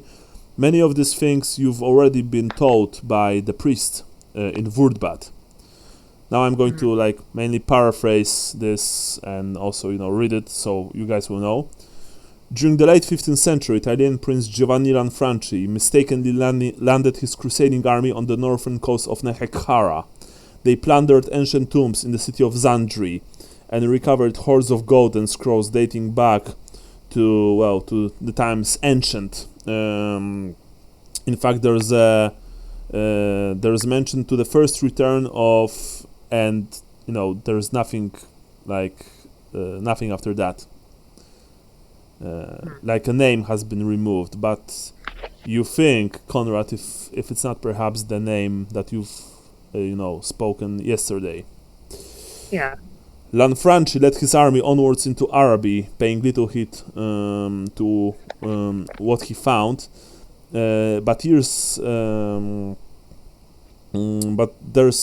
a mention that years later, after returning from the Crusades, he translated some kind of texts with the aid of Mauryan priest Anton Aethelbert. And it is said that the content of the scrolls was most disturbing. But nothing else, nothing too specific, except for that is mentioned. Now, there is a mention. There is a mention that Lanfranchi incorporated something into a triptych painting for future scrolls to unravel. And then there are whole elements of this text missing, or perhaps not intentionally even written down. Then you learn about the priory of the spear. It is said that Lanfranchi was gravely concerned by the scrolls, and used his considerable fortunes to establish an order of elite Myrmidian vampire hunters, called the Priory of the Spear. The order's headquarters was located in Lanfranchi's hometown of Montenegro, near Remas. A base was also built near the village of Xathrodox86's in Stirland, chosen for its close proximity to Sylvania, where Aethelbert believed a scion of Redacted was hiding. The true purpose of the priory was well concealed, for if the vampires learned a descendant of Redacted had escaped the curse of the old gods, they would take every measure necessary to protect him. The Priory of the Spear was ruthless in its pursuit of Redacted descendants, murdering any druid, Strigany, or Arabian migrant who could be justified to have connections with the great necromancer. By the time of Lanfranchi's death, the Priory of the Spear had gained considerable notoriety. Anton Aethelbert, now a saint and commander of the fortress in Xathrodox86, implemented a reformation of the order under the guidance of a Morrian sect called the Fellowship of the Shroud. The fortress at Siegfriedhof was converted into an abbey, and the order's charter was officially rewritten to emphasize a defensive role. Unofficially, the Fellowship of the Shroud remains very much an offensive order to this day. Its core mandate is to hunt and kill the scions of Redacted. Famous historical figures have lent their support throughout the Shroud's 1,000 years of existence, including Leonardo da Miragliano and Empress Margherita I. Old Faith. During the vampire hysteria of the 16th century, druids of the Old Faith were executed for performing blood rituals, similar to those of the Kuarashi nomads. You don't know what that means. Druids were also linked with the Barrow Kings, undead champions of the pre-imperial tribes who rose from their mounds to punish trespassers on their sacred land. Also, an obscure feud of druidic lore has been linked with the vampire prophecies, the most intriguing of which links the old sun god Ormath, former husband of the Earth Mother Ishernus, with the Nehekharan sun god Ptra. Scholars have claimed that Ishernus' sister, an obscure moon goddess, granted Redacted apotheosis for some hidden purpose in the feud with Ormath. According to these theories, Redacted fourth return would signal the restoration of the Earth Mother.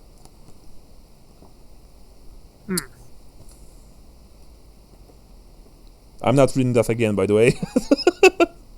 Okay. But you've also found something. When you were searching for through the books, you found a research note, Geistwacht research note, tucked into a lurid vampire ballad. And I'm going to upload said research note.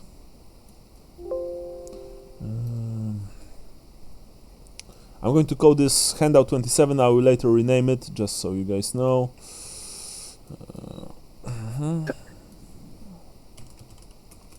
Oops. Sorry. Okay. Yeah, that's it for now. In the handout section, wait a second, is handout 27. You've, by the way, Cadveo, you saw that this piece of parchment fell through in between pages of a book.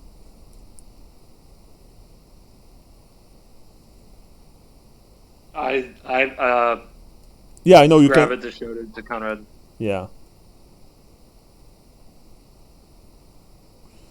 Conrad, you read it? Yeah. Connection between Curse of the Old Gods, Vampires, Blood Curse, and Age of 1,000 Thrones. Triptych, Nagash equals Raya's Cauldron, Myrmidia equals Grungni's Baldric, Dragamus the Drake, Sigmar equals question mark. Male scions, Araby, Strigony, Sylvania. Female scions, Bretonia, question mark, Kislev, question mark. Jaeger's poem equals factual. Wait, once again, sorry. Come again, Sean. Jaeger's poem equals factual. Also, place ward on place ward on morgue entrance to library. Order more rat poison for Fritsch. Or no, Eric. Sorry. That's a funny looking E. Yeah. Have Tanya inspect towers for signs of them. All right. Now, Brian, sorry. What you were saying? Does Conrad still have there was like some kind of mathematical formula that we retrieved from the vampire? Yeah, you have. Yes, you still have it. Yeah. Yeah, that's look up. That's the Trust Journal. So, you are. That's what I. Sorry, you are like surprised, mainly probably, when you've read library entrance in the morgue. Yeah.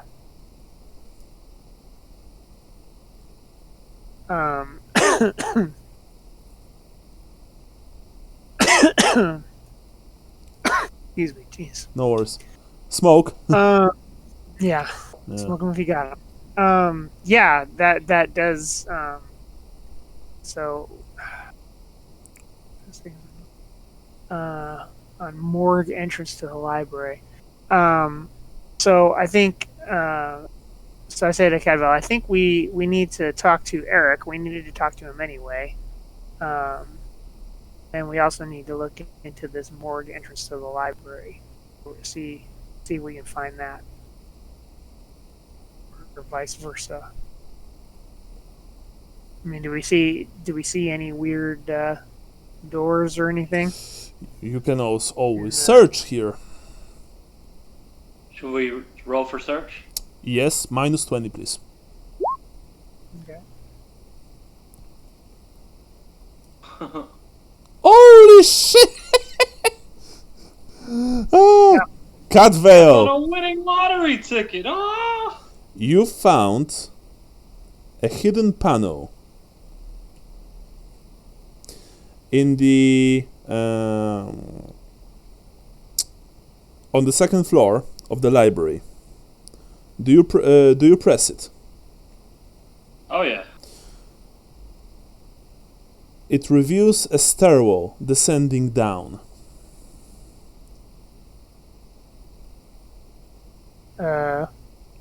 You are alone should right go. now. You don't see anyone that anyone spotted you.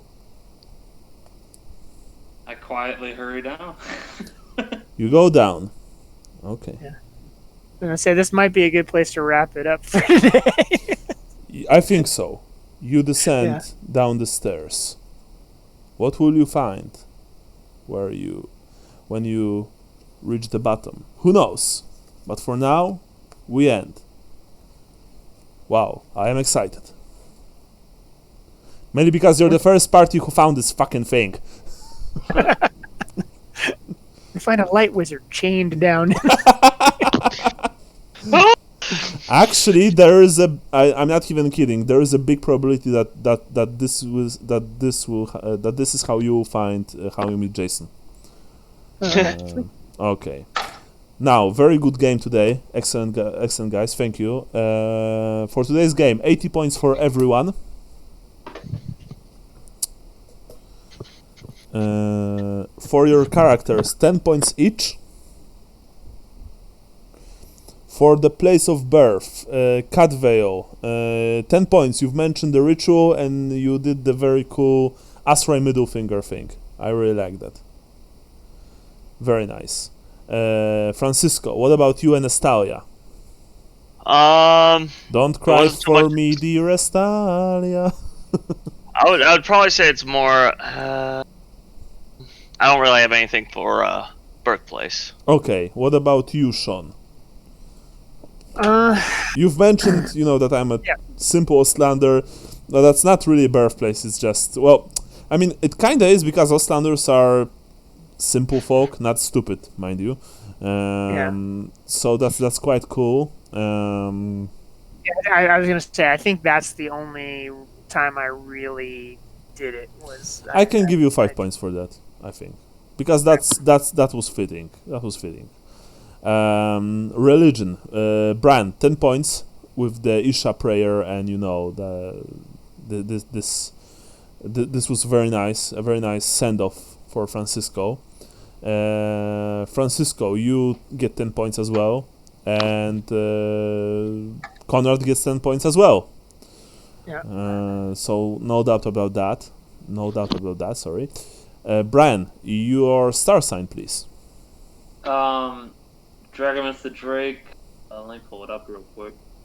Remember that the Dragonmas the Drake is mentioned here. Courageous, strong, and doomed. I think. Yeah. Yeah, Dragonus the Drake is mentioned in the. Courageous. Well, you've passed the test. You were doomed a couple of times because of the hands. You were strong because you overcame the difficulties. I will give you 10 points. Jason, what about your star sign?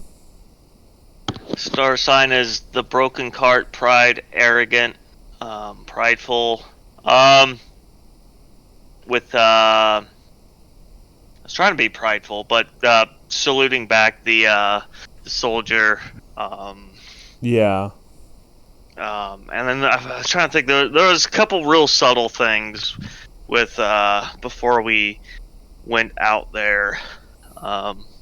There were. I mean, I saw that today very much. So I'll give you 10 points. Okay. Sean, what about you? Do bullocks, fertility, and craftsmanship or skilled. Trying to think. Well, fertility, not really. Yeah. Uh, Well, I was trying to get fertile with that priestess, but okay, yeah. no, I'm kidding. Yeah, I don't feel like anything really came up for the star sign today. Came up, nice. Okay, yeah. Yeah, I don't think as well. I mean, not for the star sign, but maybe for Doom. Brian, what about your Doom? I actually didn't see a great opportunity to drop anything about my Doom today. Okay, what about you, Jason? Nothing that really fits my, except for just dying. Yeah. Nothing that fits my Well, I mean, did you die? twin-tailed comet shall soar as you fall. Yeah. Unfortunately, not. Oh, yeah. So. Okay. What about you, Sean? Yeah, it's something about the sword carving my end or something like that. What the hell is it? But yeah, and I missed an opportunity to say anything about it or do anything about it. So I think, yeah, the flashing blade shall carve thy end, and I forgot to. In the heat of running away, I forgot to say, "Ha!" Yeah. Haha. Yeah. Okay. Now, race. Brian, you get 5 points for being an elf. I saw that today. As usual, I know that's not Cadveo's style, but I would kind of like for you to talk a bit more. I said something about the making me do this rituals, like if I asked. Yes. Well, I mean, enough. I've already included that in your home place. Points, but I am giving you 5 points for being an elf because he's really nice. And now I'm going to give 5 points for ideas to Sean, and only to Sean, for touching the cairn and running away. I thought it was a great idea, personally. Yeah, and normally I would, because Ostlanders are stubborn, they are fighty, so perhaps normally I would probably. Maybe not penalize, but I would ask you why you didn't, even avenge your comrade and fight the thing. But that was really cool. That was really smart, and it essentially showed that you can be a fighter, but you also can be smart. That said, Francisco, that your interaction with the white was also great. It just represents like two camps. Yeah, that was probably the stickler with the pride thing. Is like, well, he's prideful, so he's gonna, Yeah. Yeah, that's what I thought it was. It was pride. This like, why are you taking on this like ghost or whatever it is? I think I explained my thought process while you were away from the keyboard. I just saying that that for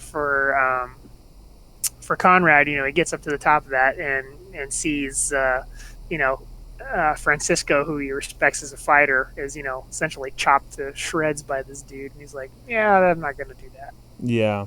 Well, I mean, yeah, that was very good. Seriously, that was very good on your part, and so you get 5 points for that. And Brian, this was your third time doing notes. Yeah, I have the past 2 times to transcribe. Today's up right now, though. Today's notes. Okay, so you have one more, right? No, I've taken all the notes, but it's not up, so I'll take the XP. Oh, so you did your 3 times. Yeah. Okay, so you get 30 additional next time someone else makes the notes. Yeah, I'll take it next time since I took last session. Okay. Now, that was a very good game. Thank you very much, guys. We shall play next time. When we should play? 25? I should be able to. Check.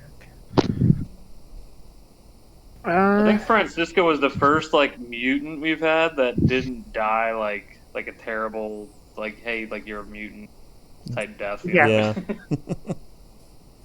Yeah, I think I could do the 25th. Okay. Bran, what about you? Works for me. Okay, so we are meeting on 25th standard time, and you are descending downstairs. Very cool game, guys. Thank you a lot. I'll see you soon. Take care. All right. Take care. Cool. Hey, Yeah? when do you want to do next character stuff? You mean? Well, I'll be starting a new character, so when do you want to kind of review storyline, that type of thing? Well, I mean, the faster you send me your stuff, the better. Okay. I will create a magical item for you, by the way. Just Alright. tell me what kind of item would you like to have, weapon or a utility thing. Okay. Yeah, and the sooner you send this to me, the better it will be. Yep. Okay, cool. Okay, guys, take care. See you later. Bye. All right. Cool. See you later. See Bye. ya.